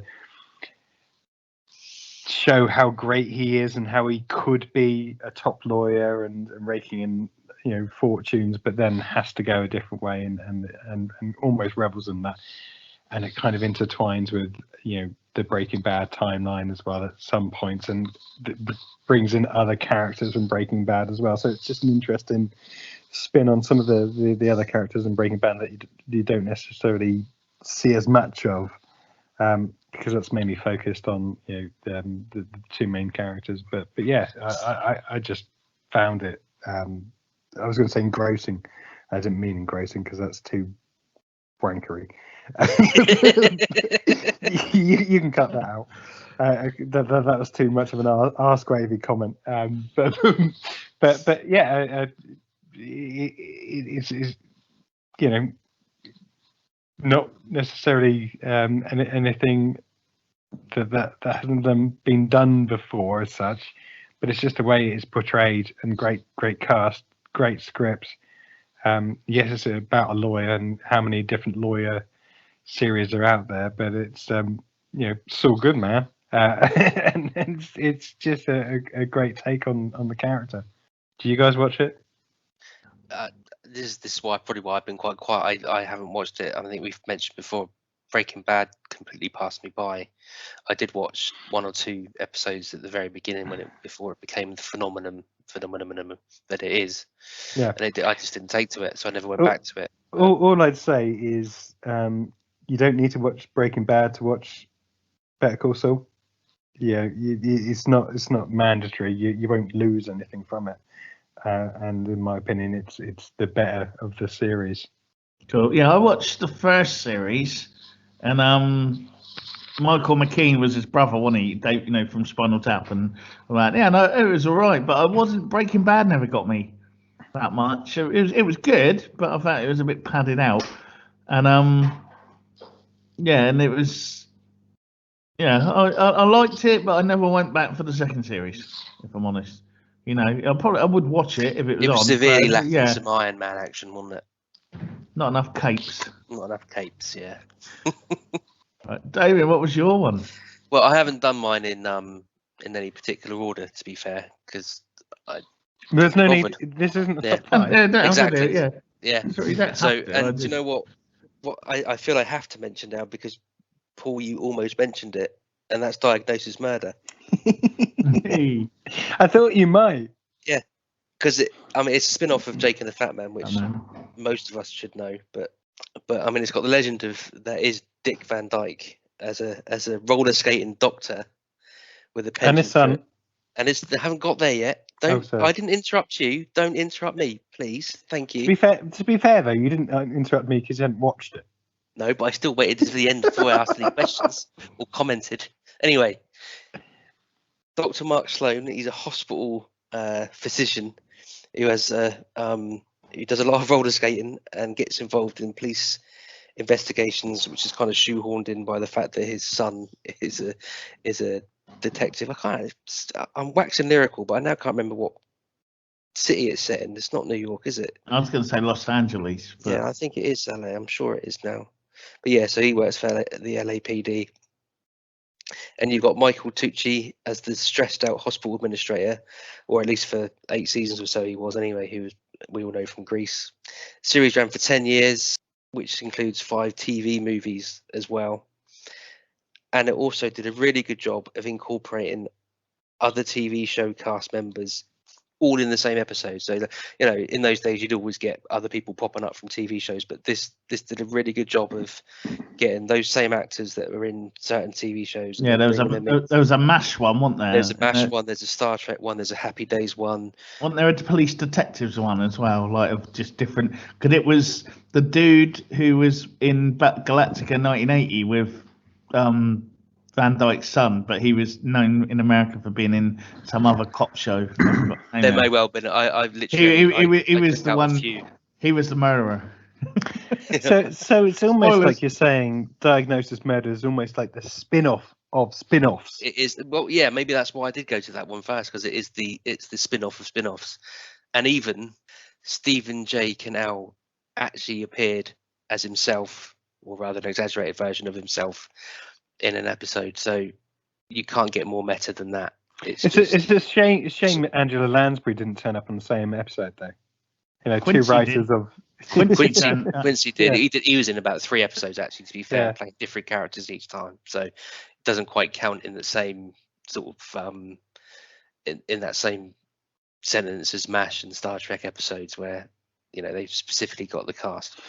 But it was a really cool show, and in that kind of genre of Amateur Sleuth, I would say it's better than And they did I've forgotten the name of it, but Patrick Duffy was the dad in the family, and the daughter was the girl from My Two Dads. They had a sitcom in America, and they had an episode of that as well. They all had a guest episode because I think she ends up killing Patrick Duffy. Spoilers. He's on his wiki again, isn't he? No, I remember that because it was the girl from My Two Dads, and that was the first time I'd seen her in anything for like 20 years. It was like my heart skipped a beat. Stacey something. I don't think she's done much since. So there you go. That's Diagnosis Murder. I think that has to be up there as one of the best ever. And it had Chachi in it for a little bit. For a little bit. Okay, so it's back to me. Back to you, Brett. I'm going to go for the Cleveland Show. Oh. As a cartoon, it span out of Family Guy, and I think it came out at the time where Family Guy was kind of in that sort of. I wasn't finding it as funny as it had been, like kind of. I got into the rhythm of it, and it was all right. And when the Cleveland Show came along, and it was like a bit of a breath of fresh air, and it was, he'd moved to a different town, he had a new family, it was new characters, and he had a new way of doing the humour and that, and it ran for a fair while. I think it was 4 seasons or something like that altogether, and then it got cancelled, and then he had to move back to Quahog with Family Guy, and they all mocked him when he came back because he couldn't do anything on his own. But Rilo the son was very funny, and it was just something. It freshened it up. Yeah, Cleveland. I think you're right. Now thinking back, Cleveland did freshen it up a bit with that whole different story arc. Well, not story arc. That's has been a bit grand for. He just had a bit more of a. He's just a bit more of a likeable character. You're right there. Yeah, that was my seat going again. Yeah, it was just a bit more of a likeable character, which made for a bit more, rather than more light-hearted humour. Yeah, more than just being like the main guy's basically the dick, and just sort of Okay, that was you, Paul. Okay, so we at the top said that this is spin-offs. They're not necessarily the greatest spin-offs. Yep, no, that's fine. But they're noteworthy. So I'm going for Frasier. No, I'm with you on that. I haven't got it written down, but Frasier. So Frasier Crane. It was no Tortellis. Featured in Cheers. Came on. Obviously, he had issues with his trouble and strife quite a lot, which was really documented in Cheers. So Frasier is a spin-off where he is a radio psychiatrist, talk show host, and it basically went on for the best part of 9 years, with the life and times of Frasier Crane, him living in his fancy apartment with his dad and his dad's carer, and again his what's the best way to describe his brother? Facetious. Yeah, brother, and the antics that go along with their relationships. Doesn't sound much, but it's, as I said, it had it out 9 years, and it was one of those shows. I just say it did 11 seasons. Yeah. But it was one of those shows, invariably on in the mornings. So you'd wake up after potentially a heavy night. It would be on Channel 4 as well. It would always be on and help you into the day. And yeah, is it one of the best TV shows ever? Well, maybe not. But as I said, I probably watched the best part of all of those 11 seasons. It was one of those things like Friends, where if it was on, you just had to watch it.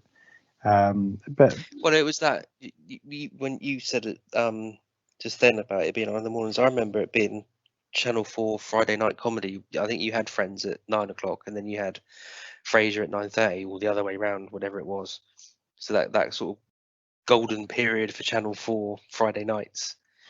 Because then I couldn't remember what was in between that gap between 10 and 11, but then you had the word coming on. The Golden Girls. Yeah, could well have been.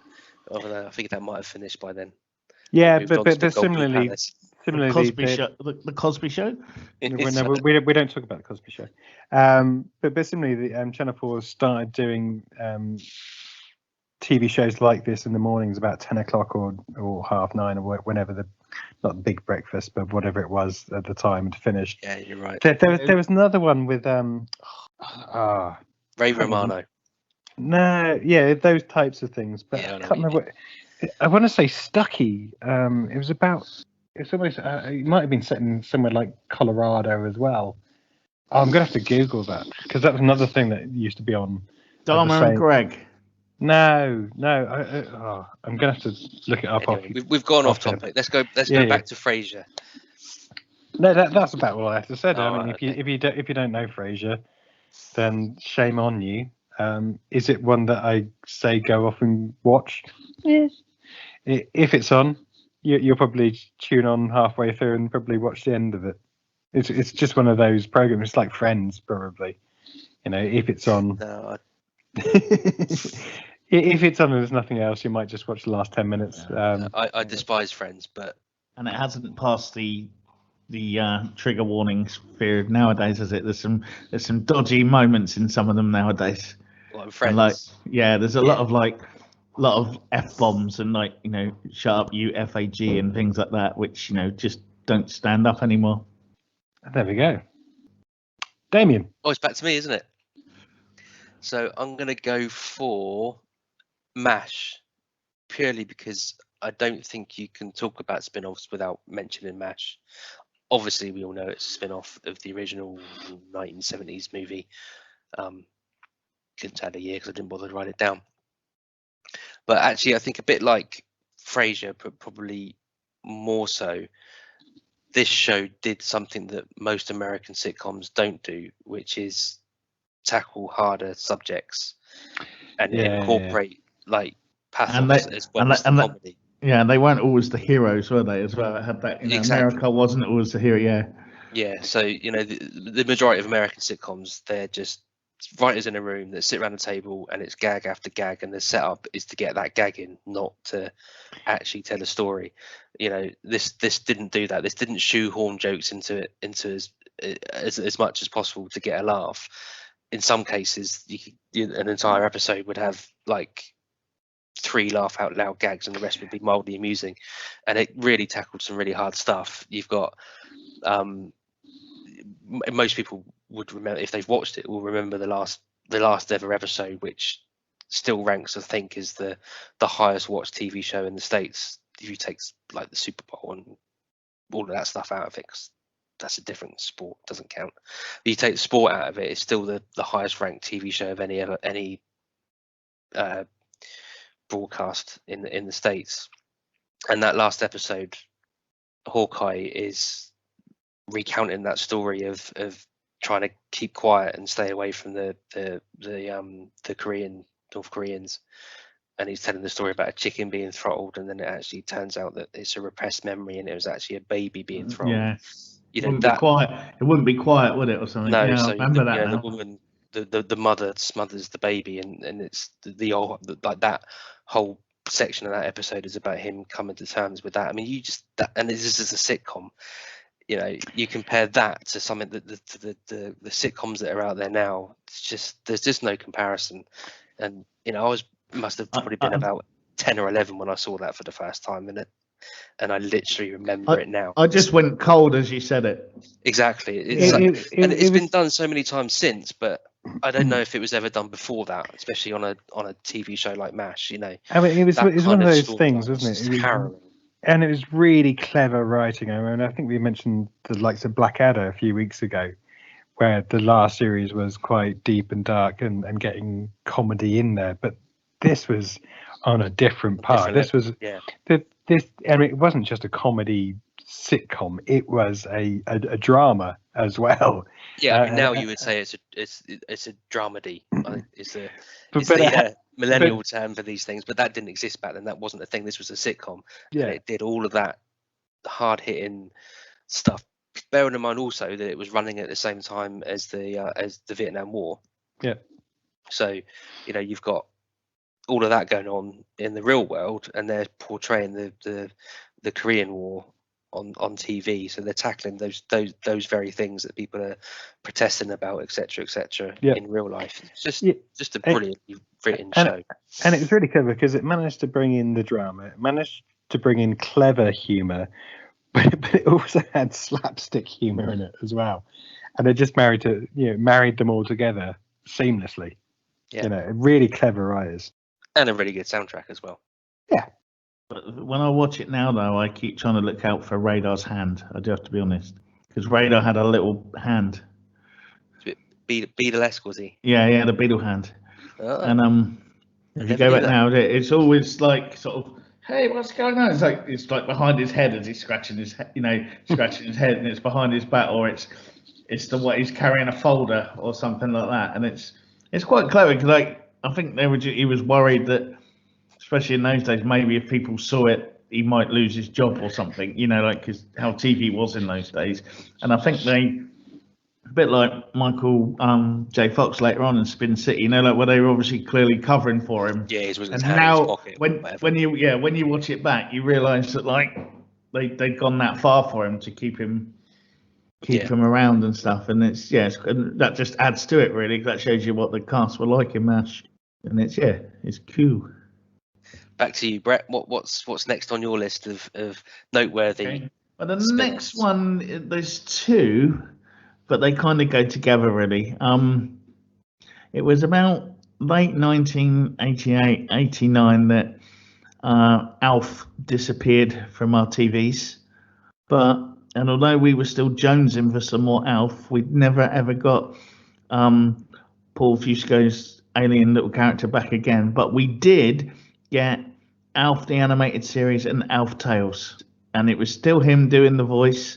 So we got Alf back in cartoon form, and I was able to survive a little bit longer feeding my Alf habit, or Gordon as he was known from Melmac, using his name, not the name we forced upon him as an oppressive people. But yeah, it was good. It had cool songs. I have to confess, never watched it. So obviously, not Alf. I've watched Alf the TV show, but not Alf the cartoon. So I mean, looking back now, it's a bit thrown together and generic and probably full of scripts that other cartoons used. But at the time, it was Alf, and he was. So was this his adventures away from the family? Yeah, Alf the animated series was just like Alf on his adventures, and that you saw a little bit of it back on his home planet of Melmac. And then Alf Tales took place before he came to Earth, and it was basically Muppet Babies with his other characters. And like one week it'll be Cinderella, the next week it'll be like a Beauty and the Beast, and there might be a Star Warsy one, and they just sort of reenacted it really, almost as if they were playing characters, and it's sort of, they do the Alf Tales especially do the fourth wall thing where we're like, hey, check out this guy or whatever, in his wisecrack to the camera. Crack time, in his Alf ways. In true Alf style. Yeah, and I still remember the theme tune. It's obviously had that much impact on me. Gordon sent us into that space. Because there ain't nobody like you in the Melmacian race. Gordon, pussy. Teach us, Gordon. Yeah. Anywho. Yeah, I don't remember that bit. So it was really good. And to be honest, Paul Fusco's still alive. I don't know if he owns the rights to the character or he just voiced it, but why has there not been any more Alf? Especially now in a kind of post-PC world. You could almost Alf still out there nowadays, and he's just annoyed, and he could be a bit more racist. Did you have a character that wants to eat a cat? I don't know if that's. I'm surprised that actually got on TV to start with.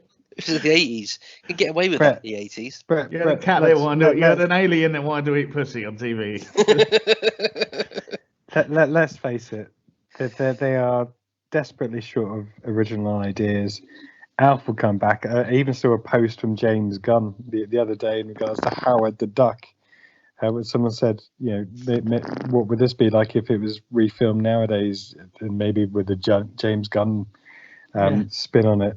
Well, he's been in all the Guardians of the Galaxy films. Howard the Duck's in there, and he's in Endgame as well. So you never know what's on the horizon. We can hope, but I'd like a kind of Alf has just been out wandering, backpacking around America now, and now he's a bit more pissed off, and the kids that liked him years ago have abandoned him, and they can go, and he can just sort of be irreverent and a bit rude, and because it's us that grew up with it, and we can put up with naughty words and stories now.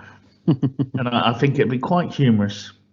Yeah, I'm with you. I would like to see an Elf reboot. Yeah. Not a remake. I think you're right. You have to progress Elf's story from. Or maybe the government have been experimenting on him for the last 20 years, and he's come out. Go dark. Go really dark, Brett. Yeah, why not? Yeah, but that's why he's out, and he's really annoyed now, and he's just. So he could be like Mecha Elf. Alf versus Kong versus Godzilla. On that really dark note, let's see what Paul's got next on his list. No, so just talking about spin-offs. So I had to, because we had to mention Mork and Mindy from my childhood, even though I watched it later on in life and found Robin Williams really grating. And no disrespect to Robin Williams, I know people think he's a comedy genius and all this kind of good stuff, but I think I rewatched it after the likes of Aladdin came out and all the other stuff. And yes, we know he's a great character actor that can do amount of voices, but it just seemed it got to the point where I was just so fed up of his characterizations and I'm just going to be a little bit subject humour. I know. Just make lots of weird noises. Well, he did a number of different accents, shall we say? But when you watch Aladdin, he does a number of them. But I think I rewatched Mork and Mindy after all of this and didn't necessarily appreciate it as much as when I was a kid, when I absolutely loved it. And you remember the opening sequence with the egg and all this kind of stuff coming down. I absolutely loved it. It was one of those exciting moments when you genuinely waited for it to come on and couldn't look. You couldn't look enough forward to it. Look more forward. Couldn't look enough Whatever. forward. You just. I know what you mean. Like, yeah. It's just. I remember being excited when he laid an egg and he was going to have a baby, and then it was I've forgotten the guy's name now. He's a really famous comedian. It was Robin Williams' idol, and he ends up being the baby, and he's like this huge big fat old bloke. Because on Mork they age backwards. It wasn't. On Orc, sorry. It wasn't in the same vein as the likes of A-Team coming on, or Manimal, or Street Hawk, but it was Mork and Mindy's coming on. Great, gonna watch that. And obviously we're spin-off from Happy Days and Dream Sequence from Richard Cunningham in Happy Days, but it deserves a shout out if nothing else. But as I said, when I rewatched it, I was a little bit disappointed by that, maybe through my own. Jonathan Winters played the son, just to clear that up before someone emails in and goes, how did you get his name or miss his name out? He was also Papa Smurf.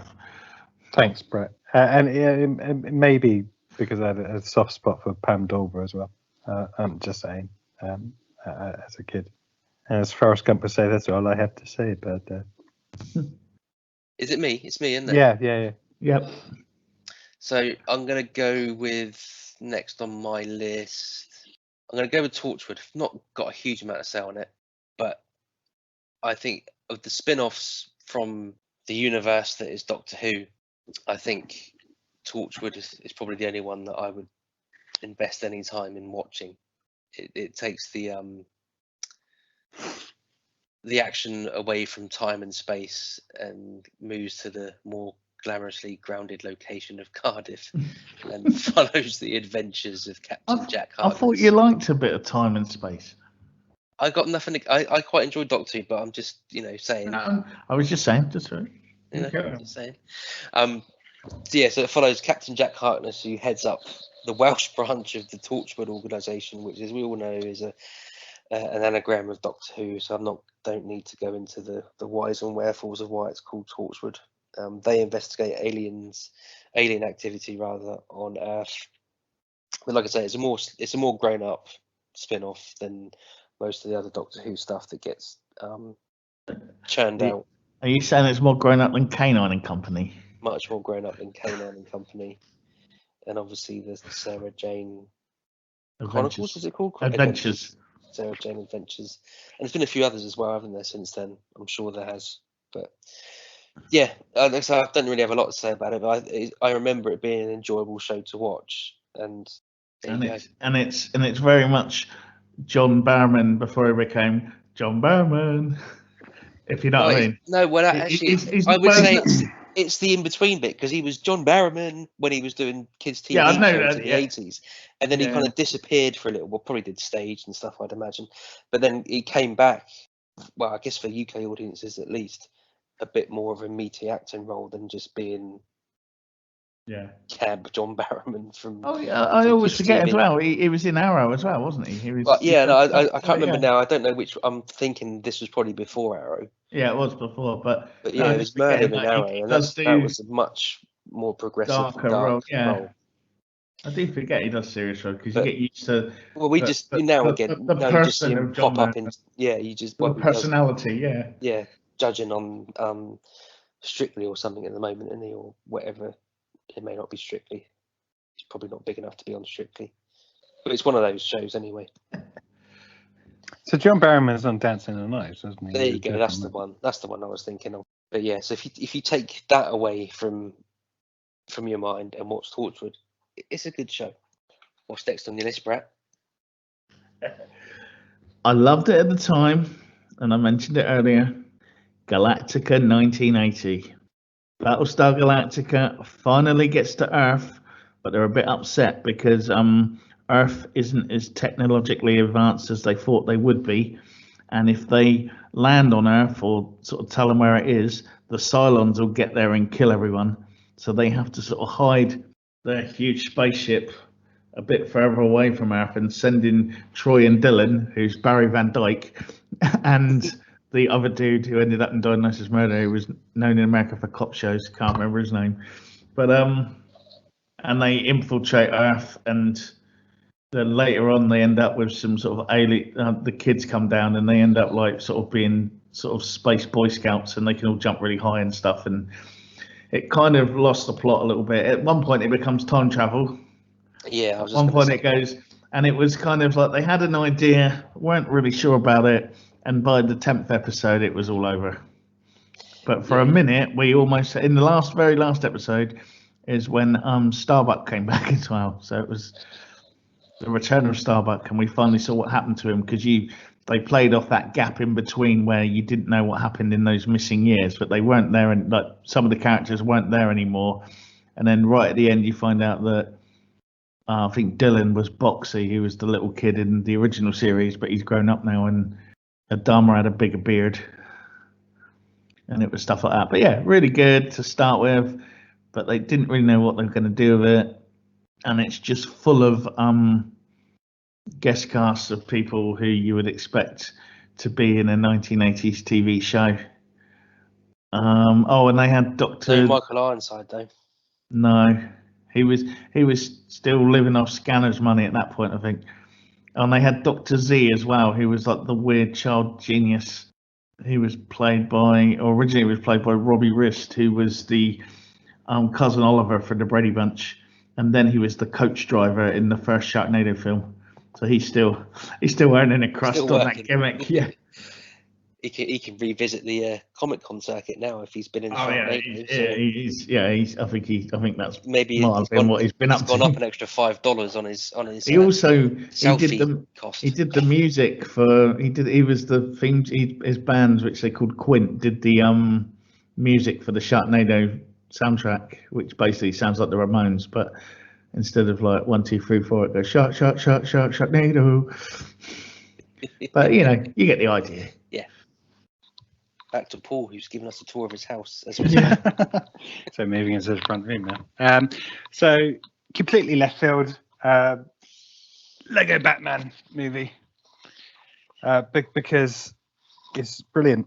It's a really, really funny film. And it's if you have kids, you have to watch a lot of different cartoon.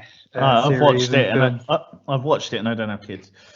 Yeah, exactly. But again, the humor in it is top notch. It's brilliant watching Batman get and the film take the mickey out of Batman himself, and everything has to be dark and grey and black, and see all the other characters rip him to pieces, and it's just brilliantly done. And a lot of the Lego films, and even some of the games as well, just have a way of taking what you know from the universe and putting it into a different league. So not really much to say about it, other than the fact that I think it deserves a mention, because they put a completely different spin on it, and it's really genuinely funny for adults as well as the normal humour to keep kids going. Yeah, it was really good, and I liked it.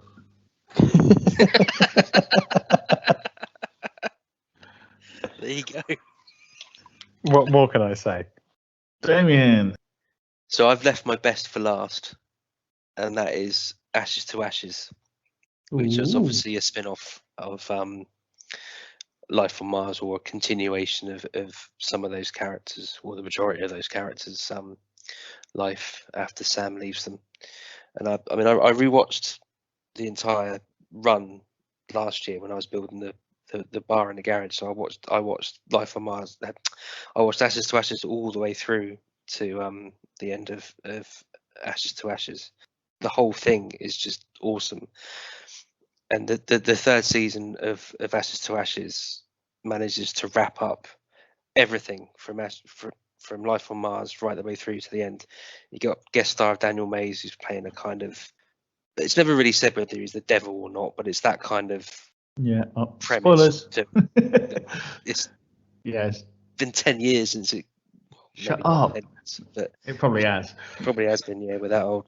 But yeah, the third season with Daniel Mays, it wrapped up all of the cast storylines, and it was probably one of the best endings to a TV show ever. I think it's the most perfect ending of a TV show that I can remember. I mean, it finished around the same time as Lost, and Ashes to Ashes, I think, finished on the Sunday or the Monday, and Lost finished on the Thursday, and it totally did it better and shit on Lost. Exactly. So it was just an awesome series. Well, I mean, like I said, Ashes to Ashes and Life on Mars, great series, but as a spin-off, Ashes to Ashes is just perfect. It did that. It was a little bit ropey in the first season with the whole sort of saving her mum premise that they went with, but that was only because of how good Ashes to Ashes was. Sorry, how good Life on Mars was. That it's almost that and third also, season. It also suffered from, this isn't Life on Mars. Is that, well, let's just watch it and see what happens. So yeah, so it's like, if you look at it as one whole series, it's a third series dip that you kind of get in some shows anyway. But yeah, if you look at the ending, the way all of those characters were rounded off and their story arcs completed, it was just perfect. I just remember we spent many a pint trying to work out the significance of the barman. Yeah. And we were kind of right in the end. We weren't far off. But exactly. So that's that's great. If I had to rank them in any particular order, it would be Ashes to Ashes as my top spin-off. Okay, right. I'm gonna go to. I've got 3 that I want to get in, so I'm gonna. Well, we can do some honourable with dishonourable mentions. Okay, yeah, at the end. We'll do that at the end. Yeah. Okay. But if you've got to pick one of those 3 that you want to talk about, pick it now. Oh man. Ooh, okay, if we're gonna go for the top one, it's got to be Jason King. Ah, do you know what? On my notes, I've got written down here, I bet Brett will mention, and it's the first on that list is Jason King. Starring the late legendary Peter Wingard, spin-off from the TV series Department S, and he was just like the ultimate sort of 60s into the 70s sort of the big dandy kind of guy, and he was the author. He pioneered the author who also solved crimes, that was later reused in a different way by Jessica Fletcher and many others, and kind of hang on. It was very. I'm getting to the Ian. Oh yeah. She didn't write books, did she? No, but No, you're right. She's not an author that solves crime, but she is an amateur sleuth. So Yeah, but she didn't write books. It was an didn't author. write, yeah. All right, okay, yeah. I mean, it was very much a I lot mean, of you could it. say that Dr. Watson did write, articles for the newspapers. But he wasn't an author of a book. He was an more author. specific as we go along here. Sorry. And a lot of it, amateur sleuth and yeah. author. But basically, and a lot of the titles of the books of the character in the books he wrote was called Mark Cain, and it was also like a lot of Mark Cain's adventures. The books he wrote were basically what happened to him as Jason King in real life as such, and a lot of the books were like knockoff, like Mickey take of the Ian Fleming's books at the time. Not all of them had become films at that point, but I mean, one of them was To China, Yours Sincerely, instead of From Russia with Love, and there was, I can't remember any of the other ones, but if you go back through, that was almost like a sight gag sort of thing you'd expect in the Simpsons in the background, that sort of thing, and you could spot the different sort of James Bond sort of pun names, if you want to sort of call it or whatever. And it was good, and he fought crime, and he basically anything you ever saw Prince wear, Jason King probably wore it first. Yeah, and you might be right there. So Crime was a complete dandy, loved the ladies, and rocked a big cool tash. There you have it, Jason King. Paul, over to you for your ultimate spin-off. I don't really have a ultimate spin-off that's going to top it. I mean, there are lots of spin-offs that I would love to mention, but for the rules of this episode, I'm not allowed to. There were no franchises. Yeah, which made it really hard for me, because I desperately want to mention droids. I could go on about Star Trek, several different spin-offs, and you could. I mean, if you like, we record. No, it's fine. It's fine. Otherwise, we'd be here for the next 6 hours. I guess the only other thing when we're looking about characters from one film that have made it to another film, I think a big shout out for This Is 40, which is a spin-off from Knocked Up, mainly because I love those characters in Knocked Up, and seeing them in This Is 40. It's got Paul Rudd in it, which he's another one of those actors that I can just watch in pretty much anything. Even I think This Is 40 is better than Knocked Up. Yeah. And Paul Rudd's never going to look 40. That's what makes it annoying. But I mean, we spoke about the likes of Ant-Man earlier, and whilst I didn't like it as much as I would felt like I should, in regards to that universe, he makes the film, and pretty much every film he's in benefits from him being in it. And yes, does he do anything different? Is he a huge character actor? No, he's not. No, but what he does it to a T. And again, the thing for me with This Is 40 is it manages to just shove in loads of stuff, real world, real life stuff of a couple going through, the trials and tribulations of getting older together, and it just does it really well, and it's really clever and funny, and tackles things which potentially are uncomfortable, and makes them quite witty. But yeah, that was the only thing that I thought was worthy of a mention. Cool. So, have we got any honorary mentions then? I don't have any honorary. I have a few dishonorable mentions. Oh, go for it. That I think need to be called out for just how bad they were, and it's not really. It doesn't really fit the genre that we talk about in this podcast. But there was a Bill spin-off based around Burnside. I forgot about that. And I'm not a big fan of the Bill, but I would watch it, and certainly back at that time when Burnside was in it, I've forgotten the guy's name now, but when he was in it, it was his character was quite funny, and it was a well-written character, that little dark side and whatnot. So they obviously thought it would be a really great idea to do a spin-off based on him. but it was just a letdown. It was devoid of that dark humor that character had. It turned it into a generic TV detective show, and it just wasn't the same. And Freddy's Nightmares, I remember seeing the VHS cover shown in video for a Freddy's Nightmares, not knowing that it was an anthology thing that, so obviously had seen Nightmare on Elm Street, and I think by this point had seen Nightmare on Elm. It was, I think this is after the third film, and I loved the third film. So seeing that in the video shop, like back then, parents were quite liberal with their age ratings. Oh, it's an 18. Yeah, we can get that. Doesn't matter. So I was like, Dad, this is. I want to get this, thinking it was going to be a continuation of the Nightmare on Elm Street stories. So we got home, whacked it on, and it's Freddy introducing. Was it like some kid running a lot? Was he running or in a race? I couldn't tell you any of the stories. I think there was about 3 volumes of it in the end. But I only remember seeing one. That's popped into my head.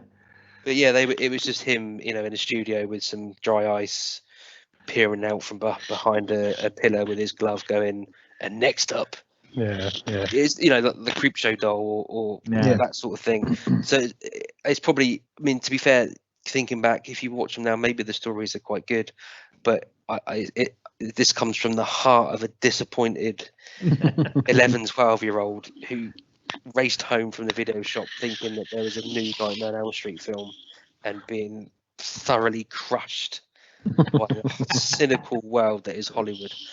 And so that's my 2 dishonorable mentions. Okay, I've got a couple more. Never forgiven. I've got. Right, let me just reminisce that. I've done Pinky in the Brain. That spun off from Animaniacs. Love Pinky in the Brain. Yeah. And I've got The Law and Harry McGraw, which starred Jerry Orbach, and it was the spin-off of Murder, She Wrote, where he was the private detective guy still. But I think it only lasted about 10, 15 episodes or so, and then he kind of appeared back at Murder, She Wrote again. But there we go. But I remember that over here. Degrassi, The Next Generation. Which carried on all of the great teen drama and stuff that went on in all the Degrassi Junior High, Degrassi High, an amazing series that ended up going on for I think it did 14 seasons, 15 seasons, something like that, of Degrassi Next Generation. Tucker's Luck. Yeah. There was 2 things on my list that would Brett mention or not, and you've done them both. Tucker's Luck and Jason King. And my other one, which is sort of my number 2, because I think it gets forgotten about more, and I'd be interested in watching it again now. I loved it between 1985 and 1987 when it was on. I don't know if it holds up though. Cat's Eyes.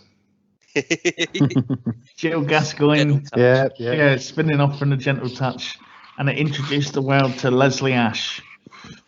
Yeah, it did indeed.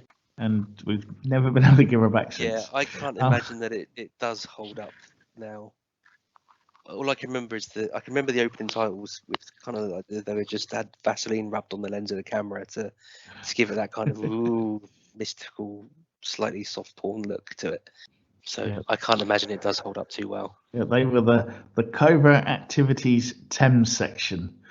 So they didn't even really put a lot of thought into that, did they? That's what the cat's bit stood for. Yeah. The other one that deserves a shout out, which was better than the original, obviously, which I'm frankly shocked that you 2 haven't mentioned. I thought you were going to, was Grot Bags. Oh yeah. And the Pink Women and Grot Bags had her own. Yeah. She did have her own show. You're right. Better than Rod Hull and Emu. Good shout. And let's face it, Grot Bags was more of a character than Rod Hull and Emu were together. No.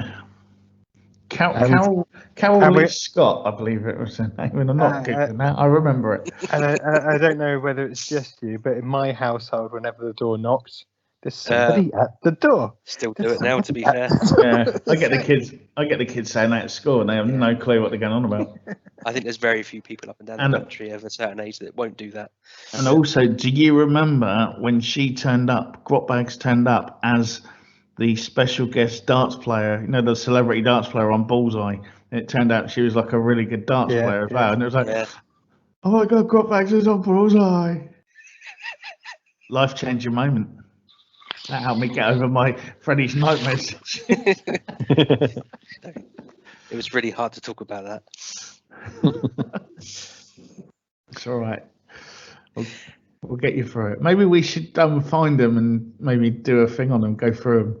Because I bet there's somebody really famous in there that doesn't want anyone to find their episode. Yeah. I wouldn't be surprised if they're on YouTube or something, to be fair. I can't imagine there's much. Everything is on YouTube. I'd love to be like, episode 2, Robert De Niro. Yeah. Right, I think that kind of wraps us up for what's turned out to be quite an epic episode. In more ways than one. More ways than one. There's been a whole role reversal between you and Brett, and some of our features and some of our reviews, and what people are potentially looking forward to and not looking forward to. And I think we've all grown. We've all learned something in this episode, and I think we're all the better for it. It's almost like this should be called episode 9, A New Hope, as opposed to the title that we've given it. Yeah, well, it's too late for that. It's recorded, so it's nothing we can do now. Particularly as we're not allowed to any franchises as part of this podcast, which I'm still a bit. You get to do your Star Trek one later on, and when Lord of the Rings comes out, you can have your special episode. But I'm still looking forward I'll to. just hit record and walk away for a couple of hours and come back. Just Paul's freeze still us. talking, is he? If we freeze our screens, you'll never know. Yeah. Cool. Right. I think that is definitely time to call it a night. So, as usual, don't forget to subscribe, rate, whatever on your favourite podcast app. If you want to get in contact, give us any suggestions for anything you want us to talk about, or just want to give us some general feedback and annoy us, feel free to email us at cultfactionpodcast@mail.com.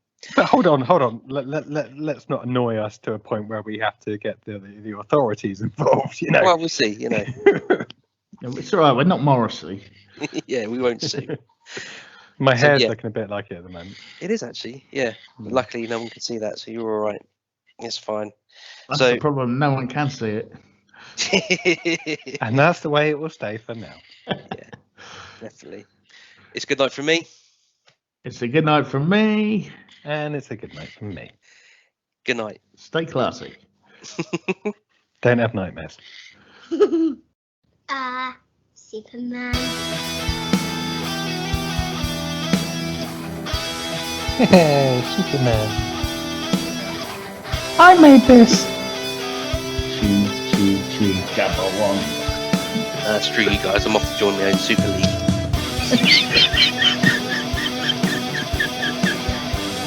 Right, I really need a whiz.